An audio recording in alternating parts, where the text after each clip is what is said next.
Thank you all so very much for joining us here for the El Paso History Radio Show, airing in this pre-recorded episode on News Radio 690 KTSM. I am your host, Andrew J. Polk, and today is Saturday, April 29th, and today we are talking about some of the history, some of the times we went through, and of course, the end of, resulting in the demolition of the former ASARCO site, and of course, the smokestacks as came down 10 years ago as of this month. And so, of course, this is the place where we say about many things involving history, including having it on air, online, live streaming through the free and reliable iHeartRadio app, or with full video over on El Paso History Radio Show Facebook page and the YouTube channel, as well as the Facebook page, remember, in El Paso. And this is the place where we say Texas history begins in El Paso. We do have a history moment at the top of hour 2 from documentary filmmaker Jackson Polk, talking this week about some of the other important subjects in El Paso's history. But joining us actually here in studio right now, we do have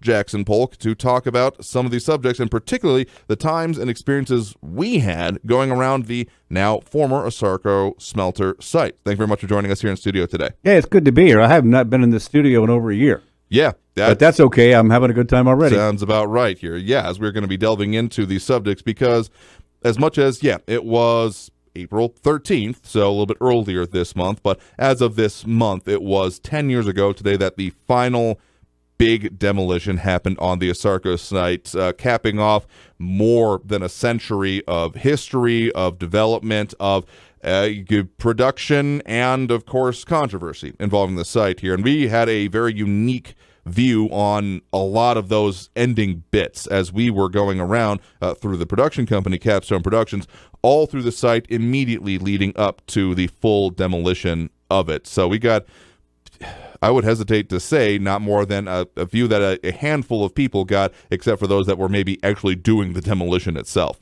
Yeah, and they all moved back to Chicago, where they came from. Yeah, exactly. And what we did primarily was to take a look at it, first of all, as it was when it closed. Right. And then we went around all over the place looking at that.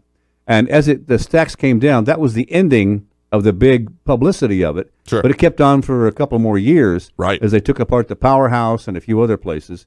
And then they started piling dirt all over the place. Yeah, I mean, technically, strictly speaking, work on the site basically continues to this day, even if the huge, notable, the demolition weekend, that is kind of the real, highlight and exclamation point on the end of that history for most people, was well concluded. The work on the site continued after that point, and frankly, even at that point, the work in some ways was only just beginning. And I mean, just in a kind of a case in point, I got to go over on the site after the demolition of the stacks had come down had happened, and so I got to see, back when I was still reporting for Channel 7 at that point, what they were doing with, because, I mean, it's easy to think of the stack itself, and we're going to be having a lot of pictures of these subjects here. Make no mistake of the stuff that we've got from today. So if you're over on our social media, you can see that this is a shot that is basically looking north. You can kind of see Cristo Rey off there to the lower left-hand side, but that's the admin building and the stack, not coming out of it, but directly behind it, so kind of jutting out forward. So that stack itself, as we have a couple of clear pictures of as well, not exactly towards its base, but it's easy to think about it only the part that, went skyward, but the base of it, and the fact that it was also a double stack, like there's a whole lot of detail we're going to be getting into. We could get to that. There's so many details about that stack. It's amazing how much rebar was in there. Exactly. How long they poured concrete. Oh, yeah. And so the part that I'm getting to here is that basically the stack itself, I mean, big, impressive, highlight of the skyline, all that kind of stuff. But yeah, the base of it had this whole, basically the best way I can think to describe it is a shield of concrete radiating out around the base that allowed for it to remain stable and upright, and the just Medusa's head of rebar that came out of it from the base of it that was therefore then being salvaged. Like, the work did continue on, so we're going to be kind of focused around what happened that demolition weekend, as you and I were there on Executive Center Drive in between, what is now I-10 and the Border Highway West expansion, basically between I-10 and Paisano at that point. We were just north of the graveyard there. Yeah, right north of the Smelter Town graveyard. But the thing to remember is that smelter was there for a long time. Oh, yeah. It started in 1887, I believe. Yeah, we actually have the plaque here of it as well. Yeah. And it was a small smelter. It was actually the building that's on, the administration building, was the first building ever built, and it's the last building still standing today. And so that building was very important, and it should be a historic building, but I don't think anybody wants to take the trouble to do that, because it would then change what somebody could use it for in the future. And we can have that picture of the original admin building there that, if you think about, I mean, the rest of the site here, kind of juxtapose it with some of the other industrial-looking stuff, it kind of doesn't fit, because it's almost this sort of rambly, almost ranch house, except it has kind of a taller roof kind of looking thing, but it had like an extended covered porch around most of one side of it. So that's one of the things that always struck me about this site was the legacy systems that were in place, because it wasn't the reason the smelter was here, as is again attested to by the plaque that is still on that building out there that, points to this as being 1887, the first structure of the El Paso Smelting of Kansas City Consolidated Smelting and Refining Company. That's a mouthful. Founded by Robert Safford Town on March 22nd, 1887. Originally a lead smelter, chiefly for Mexican ore, as the plaque reads. This was not someone coming out in, say, the late 90s and saying, hey, this looks like a good place to build this huge industrial complex. It started out basically piecemeal and basically way the hell out of town. It was way out of town. I mean, it was up the river. But one reason it's there is because of the river and the access to the railroads, both of which were very important to a smelter of any kind, because they brought ore in and took product out on the railroad primarily. And kind of to highlight that, another picture we have, this is an aerial view from 1966, and this is technically looking south from, let's call it essentially the stacks, and a couple of notable things. If you're looking for landmarks, I-10 is not there, but the rail yard is very prominent, and the part that may be kind of a, wait, what moment for some people is that there were residences on site, and I don't even mean just like, hey, they had some housing or barracks kind of thing. Like, we're looking at streets, houses, expansive yards, juxtaposed immediately with the rail yards and some of the either ore dumping or maybe even slag dumping. That must have been kind of noisy to live there, but that was where the managers of the plant lived in those houses. And actually, the houses were built by the wood shop there at the ASARCO plant. And another area was they call a Mexican village. Right. There were a lot of people living on site. They wanted their supervisors to be right on site, so they could run over and deal with something if they needed to, because it was a 24/7 operation. Oh, yeah, like 3 shifts, all that kind of thing, because some of the quirks of the technology that we're using and again, the evolution of the technology that was being used over the more than century of operations here is that sometimes you couldn't just turn a furnace off. Otherwise, you would end up with and as sometimes was the case, this huge chunk of metal, mineral, rock mix, and that's to try and get that dealt with. You might not be able to use that piece of equipment anymore. That's how it ultimately ended. Right. And we'll talk about that if you wish now or later. But the thing is, the whole plant was amazing. And most of us saw it from a distance. The closest we got was I-10. And on Paisano, you couldn't see it, had to look up at it. But the whole idea was to look at that plant and say, wow, what went on here? And you can see prominently some old storage tanks for liquid, and that liquid was sulfuric acid. Yeah, and that's another one of the nature of the legacy of this plant, because started as lead, quickly transitioned to also including copper, but basically the expansiveness of the site and the way that it came to be developed was because of all the different stuff that they were either using or making or able to develop out of like byproducts. Because anyone who is, we've had some chances both in terms of this facility and other ones that we've done some previous documentary or production work for, learn a lot about copper anode smelting or dealing with it. And I mean, there's a lot of chemicals and a lot of caustic material that is involved in it. And so dealing with that and, even recycling it that was a part of what was going on at ASARCO. Ultimately, copper was the main product produced there, but it was a custom smelter. Right. They could do anything. At one point, I think in the 1960s or 70s, they actually melted a couple of truckloads of guns down for the FBI. Oh, yeah. They brought them in and said, get rid of these. And so they melted them down, handed them back to them. At one point, they actually melted a whole bunch of pennies because the pennies had copper in them. And somebody wanted a whole bunch, truckloads of pennies. Yeah. And so there's some been strange things that have gone on in there. Some people also claim there was possibly some nuclear waste on the site, but that was never noted or officially or cataloged. So that just became a rumor we heard as we went around the place. And you got to understand, we took a tour of the place with 2 people who worked there. Right. One guy, 30 years in the powerhouse, Hamilton Underwood, and another guy, Eddie Santiesteban, was a design engineer for many decades. And they kept him on after as an employee. Right. So he went with us every day. We went somewhere back in the earlier days, and he actually drove us around in his truck. Yeah, and the interesting thing about that is, even though we had former employees, ASARCO was pretty compartmentalized because, I mean, you weren't okay, I'm going to go work in this section today. You were either, like, say, in the lead plant, the acid plant, the copper smelter, or any of these types of things, and there was not a lot of, so to speak, cross-pollination. Well, a supervisor could see who was where by the color of their clothing and their hat, their hard hat. So if you were out of place, you got called in and reprimanded and or fired. And so some of the times when we were doing these tours with these former or current employees you were mentioning there, they were saying, I never got to go over here and see this, so this is fascinating to me personally. I was kept out of this location because I wasn't authorized to be here. Exactly. And ASARCO really ran it with an iron thumb. I mean, also, if you tried to take a picture on site back in the day and they found you, they would confiscate your camera and destroy it and have you arrested for trespassing.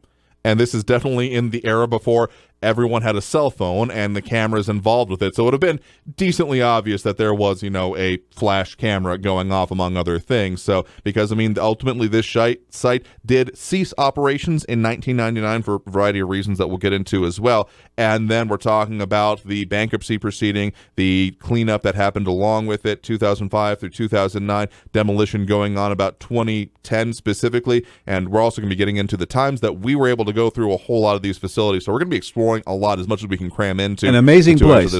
Amazing place. It was definitely an intense experience, even going through part of this. And the powerhouse, I just want to make one more mention about this specifically because, I mean, this site was there. I mean, again, 1889 may be, an impressive date to think about. 1887, actually, correcting myself. Well, the plant actually opened, the first parts of it, as an adobe structure that had a 100-foot high chimney made of wood and lined with thin sheet iron, was what it originally started as, and it was 2 miles outside of the city limits of El Paso at that point in time.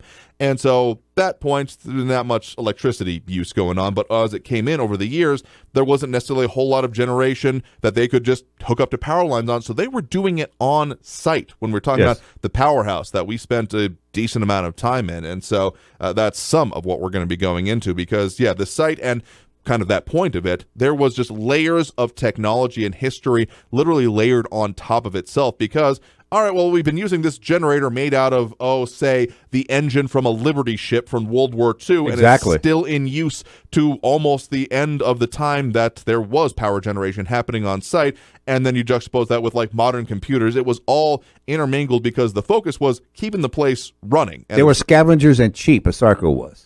Yep, doing what worked, and as much as it was, because among other things, I just want to juxtapose some of those pictures of the site as it was, the south end of it, in 1966 versus what you were able to see essentially from the air later on in about, I believe, 2010 or right there about. You'll notice some differences in the actual site itself. Of course, the houses, among other things, were gone, certainly, but the way that it was, I mean, the site itself was not all flat and all perfectly set to be used for an industrial development. There were 5 arroyos. Yeah, there were ridges, there were arroyos, and those were effectively filled in over the years by, well, what they had available, which was the slag, among other things. Also, they used the arroyos and blocked them up for water. Right. They took water out of the Rio Grande on a regular basis and then used it in the plant. Yeah, if I remember correctly, there used to be, I think, up to 12 different pools or ponding areas on the site that they used for just those kind of purposes. So those are just some of the things that we're going to try to cram into and explore here. Already do for that first break of this hour right now. Going to be talking a whole lot more about this and a lot of the remembrances and times we spent going through the site, all leading up to the demolition that we are, again, marking the 10th anniversary of the kind of final exclamation point on it as of this year. So, again, joining us here in studio right now is Jackson Polk, documentary filmmaker, and who I went through in great extent through a lot of this site in and leading up to 2010. So we're going to be back after this first break of this hour on News Radio 690 KTSM.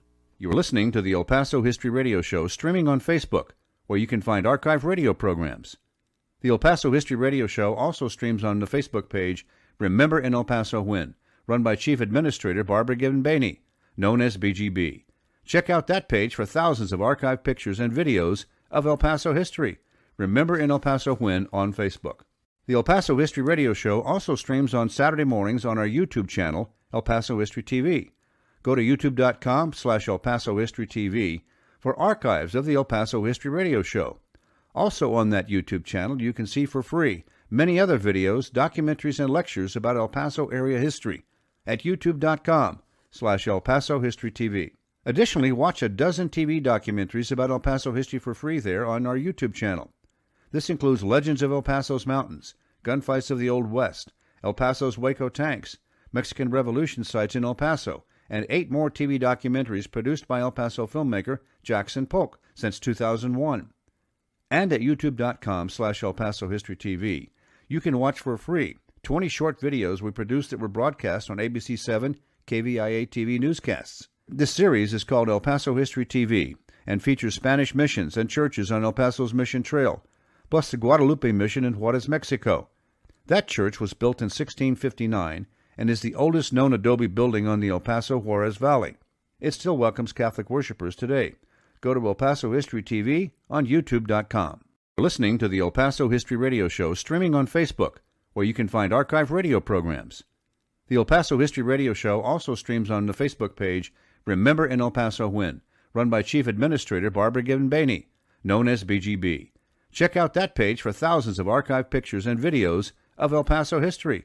Remember in El Paso When on Facebook. The El Paso History Radio Show also streams on Saturday mornings on our YouTube channel, El Paso History TV. Go to youtube.com/El Paso History TV for archives of the El Paso History Radio Show. Also on that YouTube channel, you can see for free many other videos, documentaries, and lectures about El Paso area history at youtube.com/El Paso History TV. Additionally, watch a dozen TV documentaries about El Paso history for free there on our YouTube channel. This includes Legends of El Paso's Mountains, Gunfights of the Old West, El Paso's Waco Tanks, Mexican Revolution sites in El Paso, and 8 more TV documentaries produced by El Paso filmmaker Jackson Polk since 2001. And at youtube.com/El Paso History TV, you can watch for free 20 short videos we produced that were broadcast on ABC7 KVIA TV newscasts. This series is called El Paso History TV and features Spanish missions and churches on El Paso's Mission Trail, plus the Guadalupe Mission in Juarez, Mexico. That church was built in 1659 and is the oldest known adobe building on the El Paso Juarez Valley. It still welcomes Catholic worshipers today. Go to El Paso History TV on youtube.com. You're listening to the El Paso History Radio Show streaming on Facebook, where you can find archive radio programs. The El Paso History Radio Show also streams on the Facebook page Remember in El Paso When, run by Chief Administrator Barbara Gibbon-Bainey, known as BGB. Check out that page for thousands of archive pictures and videos of El Paso history. Remember in El Paso When on Facebook. The El Paso History Radio Show also streams on Saturday mornings on our YouTube channel, El Paso History TV. Go to youtube.com/El Paso History TV for archives of the El Paso History Radio Show. Also on that YouTube channel, you can see for free many other videos, documentaries, and lectures about El Paso area history at youtube.com/El Paso History TV. Additionally, watch a dozen TV documentaries about El Paso history for free there on our YouTube channel. This includes Legends of El Paso's Mountains, Gunfights of the Old West, El Paso's Waco Tanks, Mexican Revolution sites in El Paso, and 8 more TV documentaries produced by El Paso filmmaker Jackson Polk since 2001. And at youtube.com/El Paso History TV, you can watch for free 20 short videos we produced that were broadcast on ABC7 KVIA TV newscasts. This series is called El Paso History TV and features Spanish missions and churches on El Paso's Mission Trail, plus the Guadalupe Mission in Juarez, Mexico. That church was built in 1659 and is the oldest known adobe building on the El Paso Juarez Valley. It still welcomes Catholic worshipers today. Go to El Paso History TV on youtube.com. Thank you all so very much for joining us here for the El Paso History Radio Show, airing in this pre-recorded episode on News Radio 690 KTSM. I am your host, Andrew J. Polk. We are the El Paso History Radio Show on Facebook. Go there for both the broadcasts of this show, the previous ones, as well as our promo announcements each and every week. You can also go to our YouTube channel, youtube.com/El Paso History TV, where you can find many of the same kind of things, the previous episodes, these ones as they are broadcast and put out, premiering each and every week, but also a whole lot more more, including the entire series of El Paso Gold DVDs from Capstone Productions, covering more than the last couple of decades of documentary production in town, including, among other things, the last tour of the ASARCO smelter, uploaded completely free for your viewing pleasure, so you can see some of what we're talking about that was put into that production, plus the more recent 20 ABC7 TV series from El Paso History TV, covering some of the modern history, kind of the what is going on and what people need to know for that next generation. Bernie Sargent was in front of the camera for a lot of it. I was behind it for a lot of it as well, putting those together to then air again on ABC7. Also a reminder to support some of our advertisers. Pepe's Restaurant in Canutillo is open for in-house dining, 6761 Donovan Drive. Call Pepe's at 915-877-2152. That's 915-877-2152. It is home of the Juan and only margarita, and I will be headed out there immediately concluding our broadcast today. So, again, joining us here in studio right now, we are joined by documentary filmmaker Jackson Polk as we talk about basically all the things leading up to and surrounding that video I just mentioned, the last tour of the ASARCO smelter that took up, let's call it a decent part of like 2009, 2010, and then, of course, leading up to the demolition itself. And that was 2013, that demolition of the stacks. Mm-hmm. And it went on for a couple more years. The people, after the stacks came down, people no longer paid much attention to it. I mean, that was kind of the, conclusion in a lot of people's minds. Like, okay. Oh, that's the end of it. No, it kept going. It's still, in fact, it's still being remediated, some of it today. Yeah. But it took them a long time to clear the stack out and all the pieces of it. Oh, yeah. And they made a lot of money on the rebar. We'll talk about that at some point. Yeah. The reason that it was demolished was not just as okay, let's hurry up and build something else there, as we are now airing this episode here in 2023, hasn't been a whole lot of development on construction on that site. No, there has been almost nothing because the property is still owned by the bankruptcy trustee. Right. And so there's been various talks over the years of, well, will that be the UTEP expansion and other things like that, and various partners have kind of come and gone in that consideration. So at this point, it's still kind of a question mark. I'll just put it that way for right now. There's remediation left to be done. Yeah, among other things. According to, let's just put it this way, according to the Texas Commission on Environmental Quality, TCEQ, which we heard quite a lot about during our process of going through here, that the active remediations at the time of these settlements, among other things, are lead, arsenic, cadmium, chromium, copper, iron, selenium, and zinc, a lot of which was being worked on the site. I mean, there were specific plants dealing with most, if not all of those. I don't remember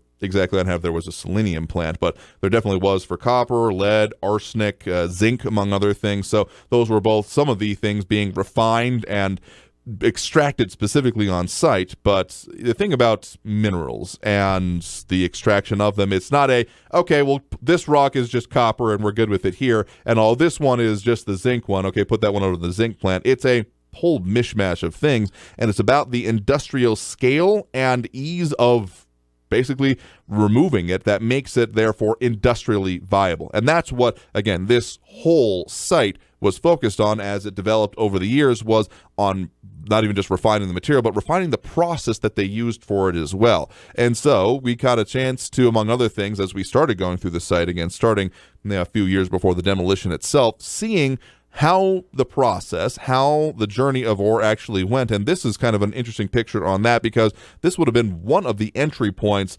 both into the plant, but from the rail cars specifically. So you can see, just for sake of scale, some of the people kind of in the low foreground there, and including, I'm pretty sure that a gentleman off to the right in the hat with the tripod in front of him is you, but yeah. The area you're in front of right there is the scales. They had a scale because they would weigh the car that came in. They would sample the car as well, what was in it, and they'd mark the car and say, okay, we know what number of car this is, what it had in it, because they tested that stuff. Mm-hmm. And then they weighed the car, and they paid according to what they've tested in their labs and what the car weighed, right? What the ore weighed. You know, they take the whole weight and then minus the car weight, and that's what that scale was. It held a scale that could weigh an entire train car. Yeah, and so they'd kind of weigh it before and after, saying like, okay. And they would take samples from various points, like at least a handful in the car, and take it over to a whole assay lab that they had in order to do some, chemical test processes, verify, amounts, quantities, trace minerals that they were seeking. There. One thing to realize is what the ASARCO would do, they paid only for copper. Right. All of those other metals that they pulled out, they just kept them and used the money. They had some gold to come out of there.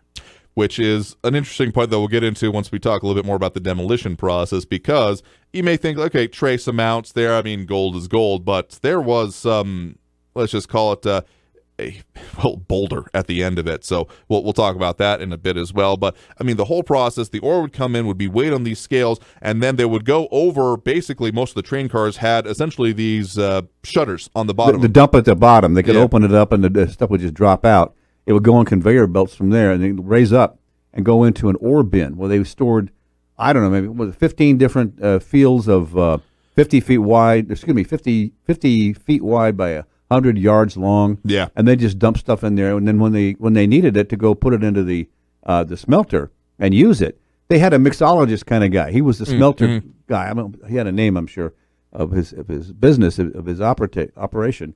But he would then figure out what to put in. Okay, I see the assay on this set of ore. Let's put so much limestone in so that we can have, and the limestone helped create a layer of slag. Yeah, flux, as it was talked about. So it would kind of gather all the stuff that you didn't want as you were going through the refining process. The heavy metals would go to the bottom. Exactly. And the junk would stay up at the top. So that was what the slag was. They poured off the top of that stuff and put it into the arroyo. Exactly. And therefore, over the years, built up the site. So we've got a 1970, this is a black and white photo of it. I mean, just again for the scale, there's a guy over to the top right of the picture next to the huge vat, at this point mostly poured out vat of, well, what would have been molten, not going to say metal, but minerals, and that's a train car that is pulling it. So this was huge. That is 3,200 degree stuff when it comes out of the furnace. So they put it in some kind of metal thing that wouldn't melt.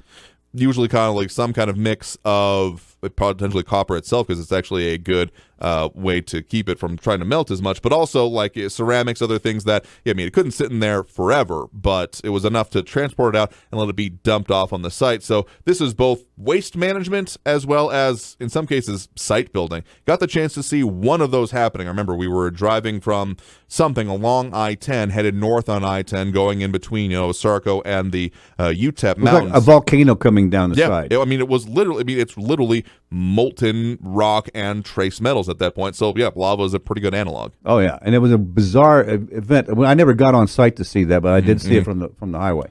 Yeah, as with most people, because, again, even a lot of people that worked on site for that, it wasn't an event. It wasn't a, hey, let's go look at the slag pour. It was restricted. You can't, you don't be here. Yeah, you don't be here. Probably that guy and the guy driving the train car would have been about the only people immediately present next to it. And so that's just some of how the process worked. But tell you what, let's go ahead and take that next break right now. Again, joining me here in studio is documentary filmmaker Jackson Polk, talking about a lot of the information and the lead up to the last tour of the ASARCO smelter, and, of course, the demolition that came along with it. So stay tuned for more after this quick break on the El Paso History Radio Show on News Radio 690 KTSM. You are listening to the El Paso History Radio Show, streaming on Facebook, where you can find archive radio programs. The El Paso History Radio Show also streams on the Facebook page Remember in El Paso When, run by Chief Administrator Barbara Gibbon-Bainey, known as BGB. Check out that page for thousands of archived pictures and videos of El Paso history. Remember in El Paso When on Facebook. The El Paso History Radio Show also streams on Saturday mornings on our YouTube channel, El Paso History TV. Go to youtube.com/El Paso History TV for archives of the El Paso History Radio Show. Also on that YouTube channel, you can see for free many other videos, documentaries, and lectures about El Paso area history at youtube.com/El Paso History TV. Additionally, watch a dozen TV documentaries about El Paso history for free there on our YouTube channel. This includes Legends of El Paso's Mountains, Gunfights of the Old West, El Paso's Waco Tanks, Mexican Revolution sites in El Paso, and 8 more TV documentaries produced by El Paso filmmaker Jackson Polk since 2001. And at youtube.com/El Paso History TV, you can watch for free 20 short videos we produced that were broadcast on ABC 7 KVIA TV newscasts. This series is called El Paso History TV and features Spanish missions and churches on El Paso's Mission Trail, plus the Guadalupe Mission in Juarez, Mexico. That church was built in 1659 and is the oldest known adobe building on the El Paso Juarez Valley. It still welcomes Catholic worshipers today. Go to El Paso History TV on youtube.com. You're listening to the El Paso History Radio Show, streaming on Facebook, where you can find archive radio programs. The El Paso History Radio Show also streams on the Facebook page Remember in El Paso When, run by Chief Administrator Barbara Gibbon-Bainey, known as BGB. Check out that page for thousands of archived pictures and videos of El Paso history. Remember in El Paso When on Facebook. The El Paso History Radio Show also streams on Saturday mornings on our YouTube channel, El Paso History TV. Go to youtube.com/El Paso History TV for archives of the El Paso History Radio Show. Also on that YouTube channel, you can see for free many other videos, documentaries, and lectures about El Paso area history at youtube.com/El Paso History TV. Additionally, watch a dozen TV documentaries about El Paso history for free there on our YouTube channel. This includes Legends of El Paso's Mountains, Gunfights of the Old West, El Paso's Waco Tanks, Mexican Revolution sites in El Paso, and 8 more TV documentaries produced by El Paso filmmaker Jackson Polk since 2001. And at youtube.com/El Paso History TV, you can watch for free 20 short videos we produced that were broadcast on ABC 7 KVIA TV newscasts. This series is called El Paso History TV and features Spanish missions and churches on El Paso's Mission Trail, plus the Guadalupe Mission in Juarez, Mexico. That church was built in 1659 and is the oldest known adobe building on the El Paso Juarez Valley. It still welcomes Catholic worshipers today. Go to El Paso History TV on youtube.com. You're listening to the El Paso History Radio Show streaming on Facebook, where you can find archive radio programs. The El Paso History Radio Show also streams on the Facebook page Remember in El Paso When, run by Chief Administrator Barbara Gibbon-Bainey, known as BGB. Check out that page for thousands of archived pictures and videos of El Paso history. Remember in El Paso When on Facebook. The El Paso History Radio Show also streams on Saturday mornings on our YouTube channel, El Paso History TV. Go to youtube.com/El Paso History TV for archives of the El Paso History Radio Show. Also on that YouTube channel, you can see for free many other videos, documentaries, and lectures about El Paso area history at youtube.com/El Paso History TV. Additionally, watch a dozen TV documentaries about El Paso history for free there on our YouTube channel. This includes Legends of El Paso's Mountains, Gunfights of the Old West, El Paso's Waco Tanks, Mexican Revolution sites in El Paso, and 8 more TV documentaries produced by El Paso filmmaker Jackson Polk since 2001.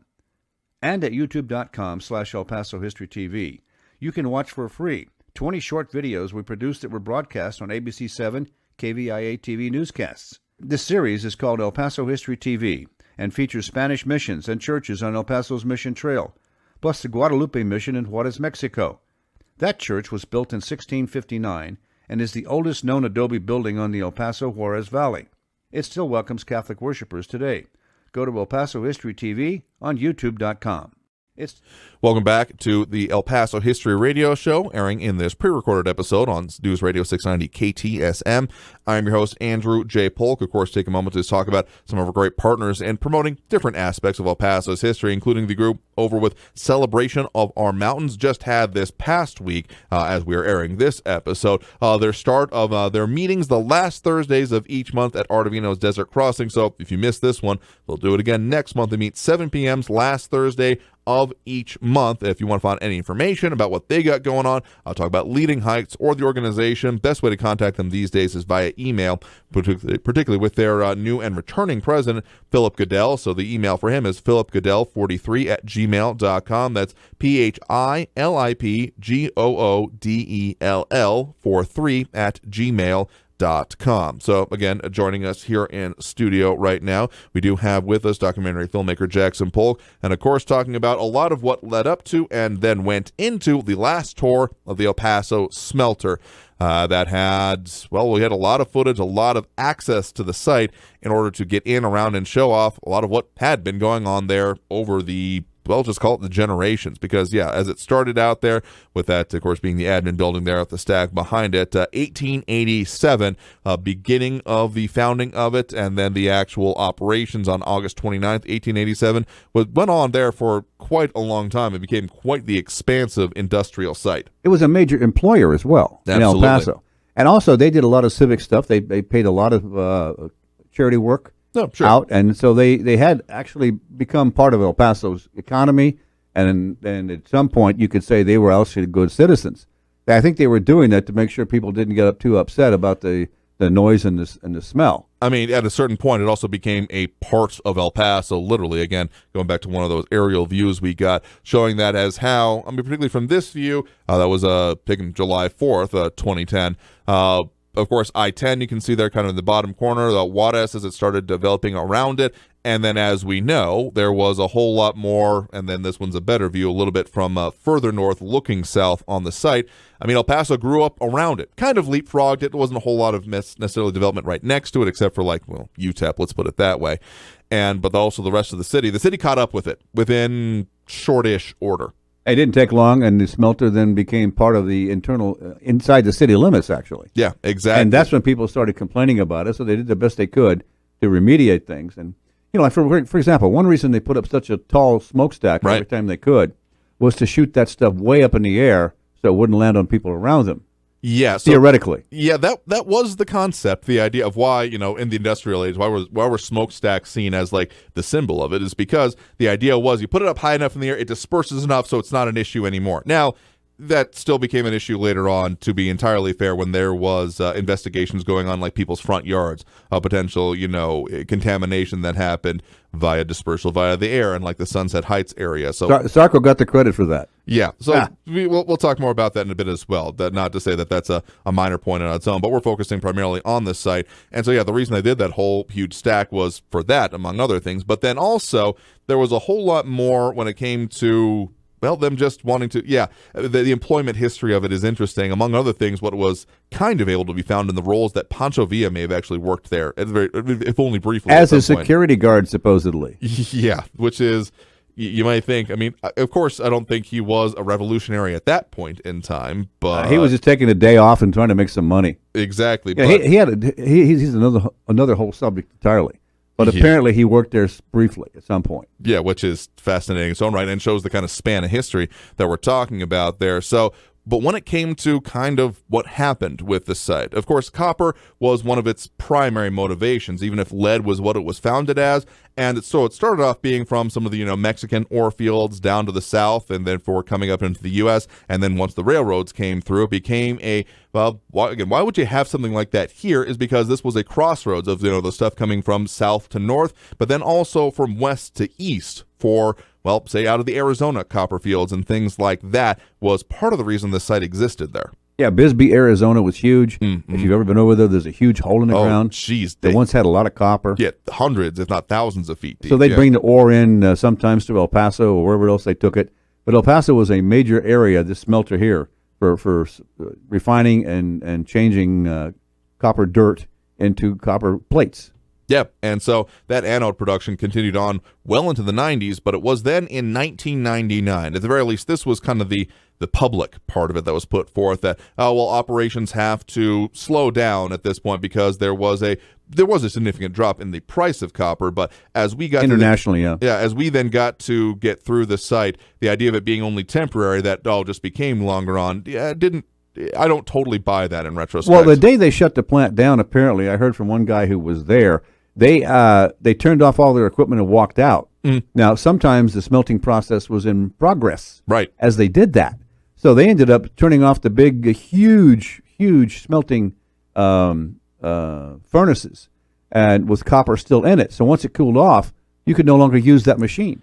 Yeah, because it's not even as much as... Those things were the size of a school bus. Exactly. And they had 3 of them in there. To compare it to the, again, slag pour, I mean, even if there was to be that amount, most of the machinery wasn't actually like this, where there's this one, like, discrete amount going on. I mean, some of these things, when we got into it in the end of it, whereas some of it had, like, effectively melted through the floor over the decades of operations. Well, that's what they did when they finally decided to remediate the site. One way they claimed an awful lot of material was to dig down about 40 feet. Yeah. The smelters, furnaces had been going in hot for a long time. Mm-hmm. And so they were able to find material that had smelted and melted way down in the ground. So, the case in point then is that it wasn't just something you could turn it off and then turn it back on later, because once that's solidified, I mean, there was the kind of work that happened on site. We heard from people from some of those guides that we had through us. They didn't necessarily do this work themselves, but knew people and had conversations with them that did, that there were like jackhammers that would be used if something sat in one of these smelting or refining processes a little bit too long, because they had to go through and then therefore scrape it off, or even in some cases dynamite being used in order to blast it away. Well, they had something called a blast furnace, and I'm not sure totally the operation, but it would get on the bottom of it would get plugged up, and I think that maybe they did it on purpose. I don't know that history, but then they would take dynamite sticks and stick them in there and blow it out. And they lost a supervisor one day, and as they said, they only found a fingernail of him because he had these things with the blasting caps all around his belt, and one went off, they all went off, and he went off. Yeah, and we're talking vaporized pretty quickly. So there was a significant history of, well, let's just injuries. Put it this way. Injuries. They had a hospital on site for a reason. You know? And yeah, let's just say there's one of those reasons why OSHA exists is for sites like this, because there could be, if not handled incredibly delicately and carefully, huge, massive issues being caused. Well, back in the early days, they had so many workers that wanted to work there. If you lost one, hey, get another one. Yeah, it was. And there was a steady stream out of Mexico. And they would come right across the border into Smelter Town, right? Live there, apply there, to across the street, across Paisano, and go to work there. And there was a parish priest that kind of ran the place. Right. And that's another whole subject to talk about, because it was like a very calculated and on purpose, let's keep the Mexicans Mexican. Yeah. And he did that for his own parish reasons, but it also helped out ASARCO. Yeah. Which was weird. You can still see, as kind of by way of talking about the development and the accretion of the site, the way it was layered by layered, built up by slag pours, among other things. If you look in just the right place, if you're driving along Paisano Drive, you can still see some of the foundations of the church that was on the whole Mesa Plateau area. It was up on top of the Mesa. Exactly. And the people went across what was then, I guess, Paisano in the train tracks to get up there. And then they had to, the ASARCO said, we need that space now. So they killed the church, and they had to move a church. They built one down in the Smelter Town property itself, and now that's being remediated, and all those houses are gone. Yeah, I mean, but that was an integral part of the ASARCO operation, having all those people right there. Yeah, having the neighborhoods and the source and the families and all those kind of things. But yeah, if you look in just the right spot, if you're driving along Paisano, I think it's basically, it looks like still what you can see is like rock wall construction. Yeah. That if you look along the kind of, otherwise black slag mesa, that is ASARCO. If you see that part there, if you're looking in just the right spot, you can still see, and I'm not saying do that and like slow down and cause a traffic accident. If you're a passenger, look at it. Yeah, passengers report on this. And also you can see that they poured slag all over the place. Oh yeah. All the way down Paisano. That had been increased by slag. And originally, like I mentioned earlier, there were 5 arroyos. They blocked them up, and then originally they pumped water in there. They just took water out of the Rio Grande as much as they wanted. Yeah. So the way they operated was very different. We're in charge, and you're not. Yeah, I mean, it used to be their own little fiefdom, basically. They made power on site, they had personnel on site, they had housing, they had the water sources, they had everything besides the ore they were smelting. Those were the main things coming in and out of the site. Everything else was done basically on site. It was its own little world. Like I said, they had a hospital, they had all kinds of things. People were born there from the worker group. And so it was a little community all by itself, and it was separate kind of from El Paso, but integral in the sense that the smelter paid taxes. Yeah. So they knew they had to deal with the city like that, and they did the best they could to be a good citizen because they didn't want any flack about it. And generally, they didn't get flack. Yeah, they just until the 1990s were over, and the early 2000s became here, and all of a sudden things changed. Yeah, so that's one of the points that we'll talk a little bit more about after this next break, about how the site stopped being used and then set up our access to it. So taking that next break, so stay tuned for more on the El Paso History Radio Show on News Radio 690 KTSM. You are listening to the El Paso History Radio Show, streaming on Facebook, where you can find archive radio programs. The El Paso History Radio Show also streams on the Facebook page Remember in El Paso When, run by Chief Administrator Barbara Gibbon-Bainey, known as BGB. Check out that page for thousands of archived pictures and videos of El Paso history. Remember in El Paso When on Facebook. The El Paso History Radio Show also streams on Saturday mornings on our YouTube channel, El Paso History TV. Go to youtube.com/El Paso History TV for archives of the El Paso History Radio Show. Also on that YouTube channel, you can see for free many other videos, documentaries, and lectures about El Paso area history at youtube.com/El Paso History TV. Additionally, watch a dozen TV documentaries about El Paso history for free there on our YouTube channel. This includes legends of El Paso's mountains, gunfights of the Old West, El Paso's Waco tanks, Mexican Revolution sites in El Paso, and 8 more TV documentaries produced by El Paso filmmaker Jackson Polk since 2001. And at youtube.com/El Paso History TV, you can watch for free 20 short videos we produced that were broadcast on ABC 7 KVIA TV newscasts. This series is called El Paso History TV and features Spanish missions and churches on El Paso's Mission Trail, plus the Guadalupe Mission in Juarez, Mexico. That church was built in 1659 and is the oldest known adobe building on the El Paso Juarez Valley. It still welcomes Catholic worshipers today. Go to El Paso History TV on youtube.com. You're listening to the El Paso History Radio Show streaming on Facebook, where you can find archive radio programs. The El Paso History Radio Show also streams on the Facebook page Remember in El Paso When, run by Chief Administrator Barbara Gibbon-Bainey, known as BGB. Check out that page for thousands of archive pictures and videos of El Paso history. Remember in El Paso When on Facebook. The El Paso History Radio Show also streams on Saturday mornings on our YouTube channel, El Paso History TV. Go to youtube.com/El Paso History TV for archives of the El Paso History Radio Show. Also on that YouTube channel, you can see for free many other videos, documentaries, and lectures about El Paso area history at youtube.com/El Paso History TV. Additionally, watch a dozen TV documentaries about El Paso history for free there on our YouTube channel.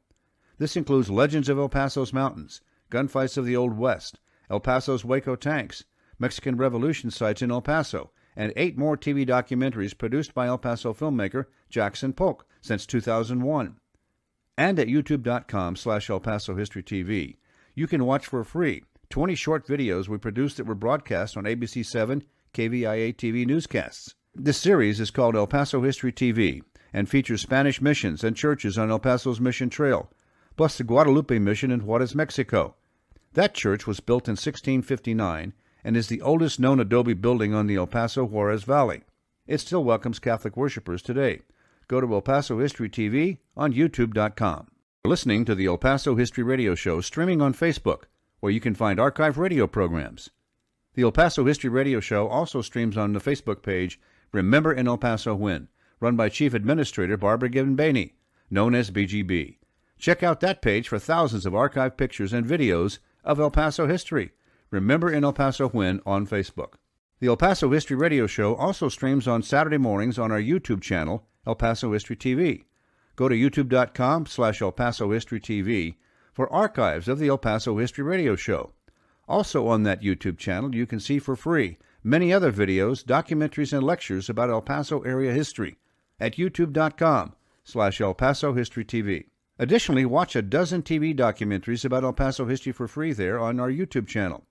This includes legends of El Paso's mountains, gunfights of the Old West, El Paso's Waco tanks, Mexican Revolution sites in El Paso, and 8 more TV documentaries produced by El Paso filmmaker Jackson Polk since 2001.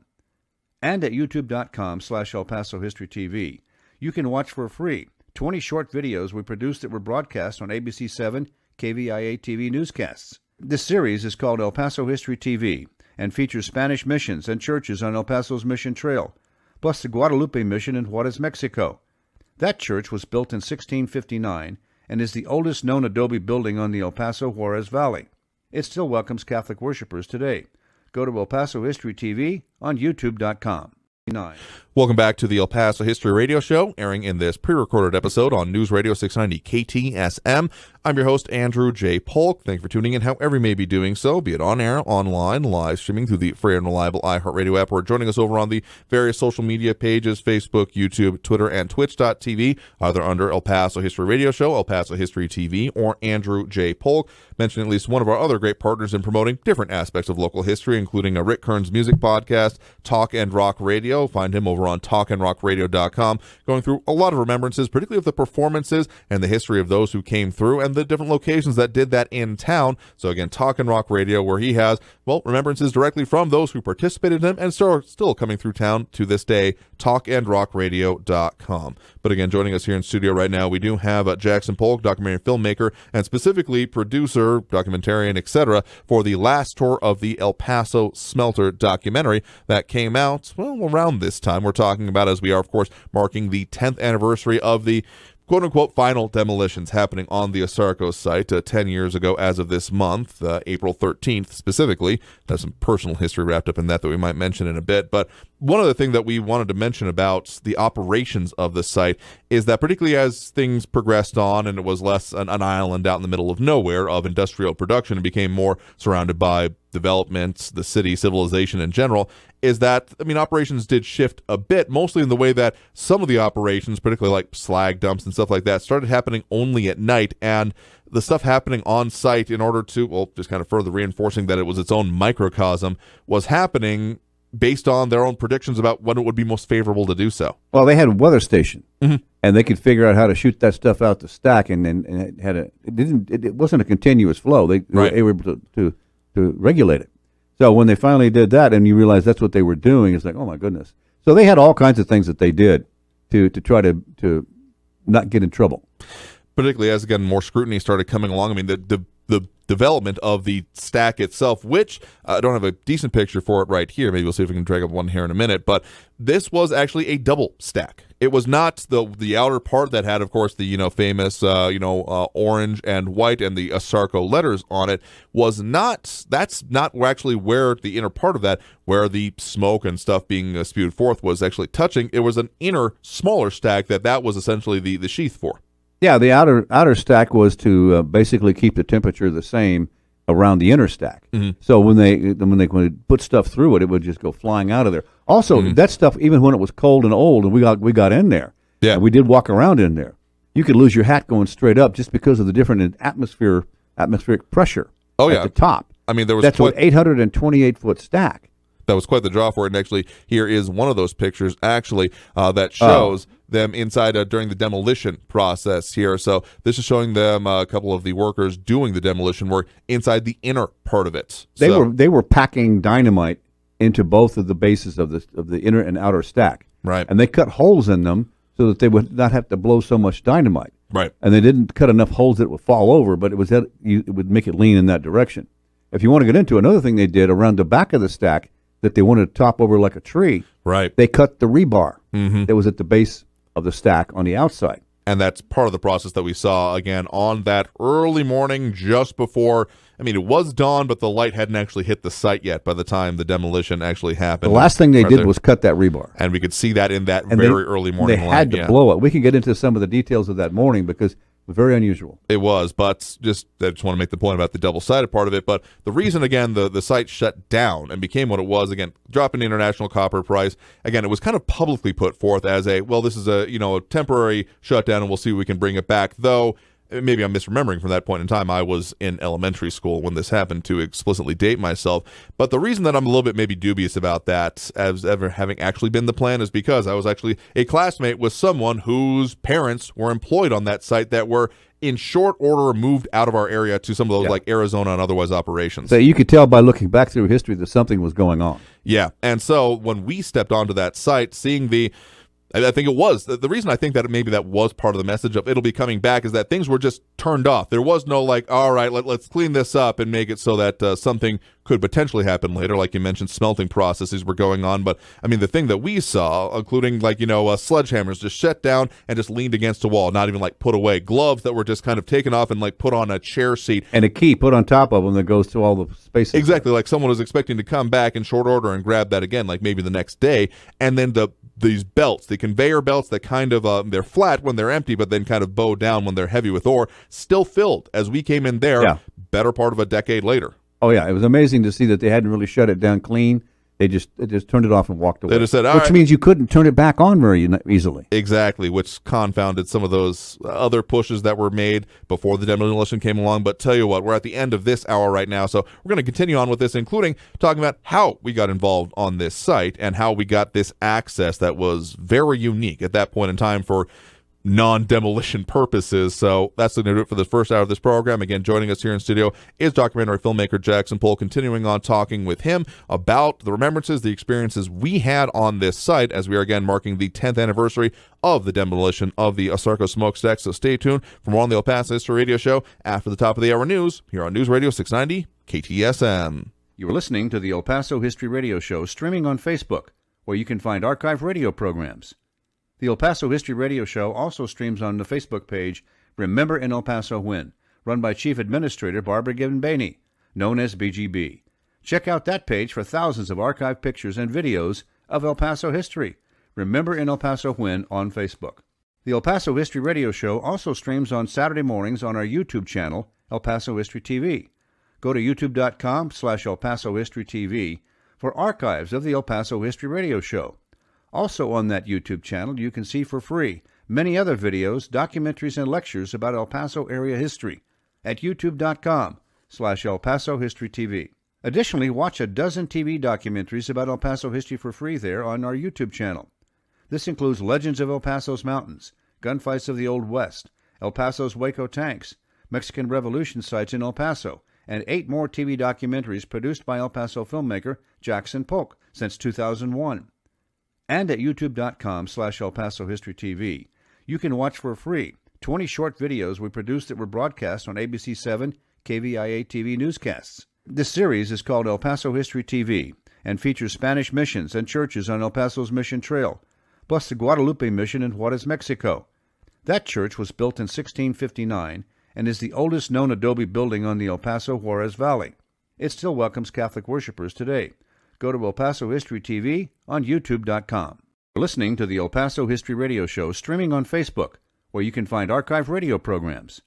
The El Paso History Radio Show also streams on the Facebook page Remember in El Paso When, run by Chief Administrator Barbara Gibbon-Bainey, known as BGB.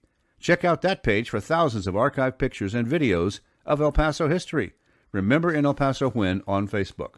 The El Paso History Radio Show also streams on Saturday mornings on our YouTube channel, El Paso History TV. Go to youtube.com/El Paso History TV for archives of the El Paso History Radio Show.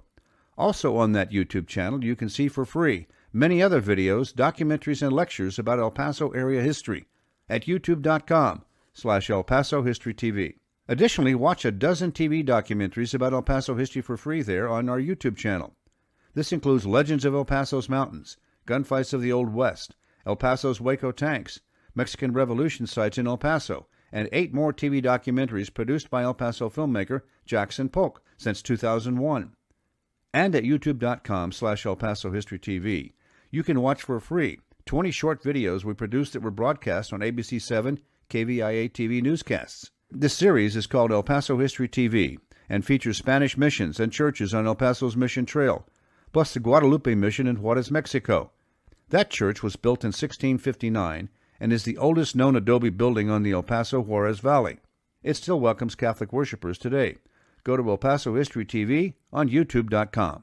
You're listening to the El Paso History Radio Show streaming on Facebook, where you can find archive radio programs. The El Paso History Radio Show also streams on the Facebook page Remember in El Paso When, run by Chief Administrator Barbara Gibbon-Bainey, known as BGB. Check out that page for thousands of archived pictures and videos of El Paso history. Remember in El Paso When on Facebook. The El Paso History Radio Show also streams on Saturday mornings on our YouTube channel, El Paso History TV. Go to youtube.com/El Paso History TV for archives of the El Paso History Radio Show. Also on that YouTube channel, you can see for free many other videos, documentaries, and lectures about El Paso area history at youtube.com/El Paso History TV. Additionally, watch a dozen TV documentaries about El Paso history for free there on our YouTube channel. This includes Legends of El Paso's Mountains, Gunfights of the Old West, El Paso's Waco Tanks, Mexican Revolution sites in El Paso, and 8 more TV documentaries produced by El Paso filmmaker Jackson Polk since 2001. And at youtube.com/El Paso History TV, you can watch for free 20 short videos we produced that were broadcast on ABC 7 KVIA TV newscasts. This series is called El Paso History TV and features Spanish missions and churches on El Paso's Mission Trail, plus the Guadalupe Mission in Juarez, Mexico. That church was built in 1659 and is the oldest known adobe building on the El Paso Juarez Valley. It still welcomes Catholic worshipers today. Go to El Paso History TV on youtube.com. You're listening to the El Paso History Radio Show streaming on Facebook, where you can find archive radio programs. The El Paso History Radio Show also streams on the Facebook page Remember in El Paso When, run by Chief Administrator Barbara Gibbon-Bainey, known as BGB. Check out that page for thousands of archived pictures and videos of El Paso history. Remember in El Paso When on Facebook. The El Paso History Radio Show also streams on Saturday mornings on our YouTube channel, El Paso History TV. Go to youtube.com/El Paso History TV for archives of the El Paso History Radio Show. Also on that YouTube channel, you can see for free many other videos, documentaries, and lectures about El Paso area history at youtube.com/El Paso History TV. Additionally, watch a dozen TV documentaries about El Paso history for free there on our YouTube channel. This includes Legends of El Paso's Mountains, Gunfights of the Old West, El Paso's Waco Tanks, Mexican Revolution sites in El Paso, and 8 more TV documentaries produced by El Paso filmmaker Jackson Polk since 2001. And at youtube.com/El Paso History TV, you can watch for free 20 short videos we produced that were broadcast on ABC 7 KVIA TV newscasts. This series is called El Paso History TV and features Spanish missions and churches on El Paso's Mission Trail, plus the Guadalupe Mission in Juarez, Mexico. That church was built in 1659 and is the oldest known adobe building on the El Paso Juarez Valley. It still welcomes Catholic worshipers today. Go to El Paso History TV on youtube.com. You're listening to the El Paso History Radio Show streaming on Facebook, where you can find archive radio programs. The El Paso History Radio Show also streams on the Facebook page Remember in El Paso When, run by Chief Administrator Barbara Gibbon-Bainey, known as BGB. Check out that page for thousands of archive pictures and videos of El Paso history. Remember in El Paso When on Facebook. The El Paso History Radio Show also streams on Saturday mornings on our YouTube channel, El Paso History TV. Go to youtube.com/El Paso History TV for archives of the El Paso History Radio Show. Also on that YouTube channel, you can see for free many other videos, documentaries, and lectures about El Paso area history at youtube.com/El Paso History TV. Additionally, watch a dozen TV documentaries about El Paso history for free there on our YouTube channel. This includes Legends of El Paso's Mountains, Gunfights of the Old West, El Paso's Waco Tanks, Mexican Revolution sites in El Paso, and 8 more TV documentaries produced by El Paso filmmaker Jackson Polk since 2001. And at youtube.com/El Paso History TV, you can watch for free 20 short videos we produced that were broadcast on ABC 7 KVIA TV newscasts. This series is called El Paso History TV and features Spanish missions and churches on El Paso's Mission Trail, plus the Guadalupe Mission in Juarez, Mexico. That church was built in 1659 and is the oldest known adobe building on the El Paso Juarez Valley. It still welcomes Catholic worshipers today. Go to El Paso History TV on youtube.com. You're listening to the El Paso History Radio Show streaming on Facebook, where you can find archive radio programs. The El Paso History Radio Show also streams on the Facebook page Remember in El Paso When, run by Chief Administrator Barbara Gibbon-Bainey, known as BGB. Check out that page for thousands of archive pictures and videos of El Paso history. Remember in El Paso When on Facebook.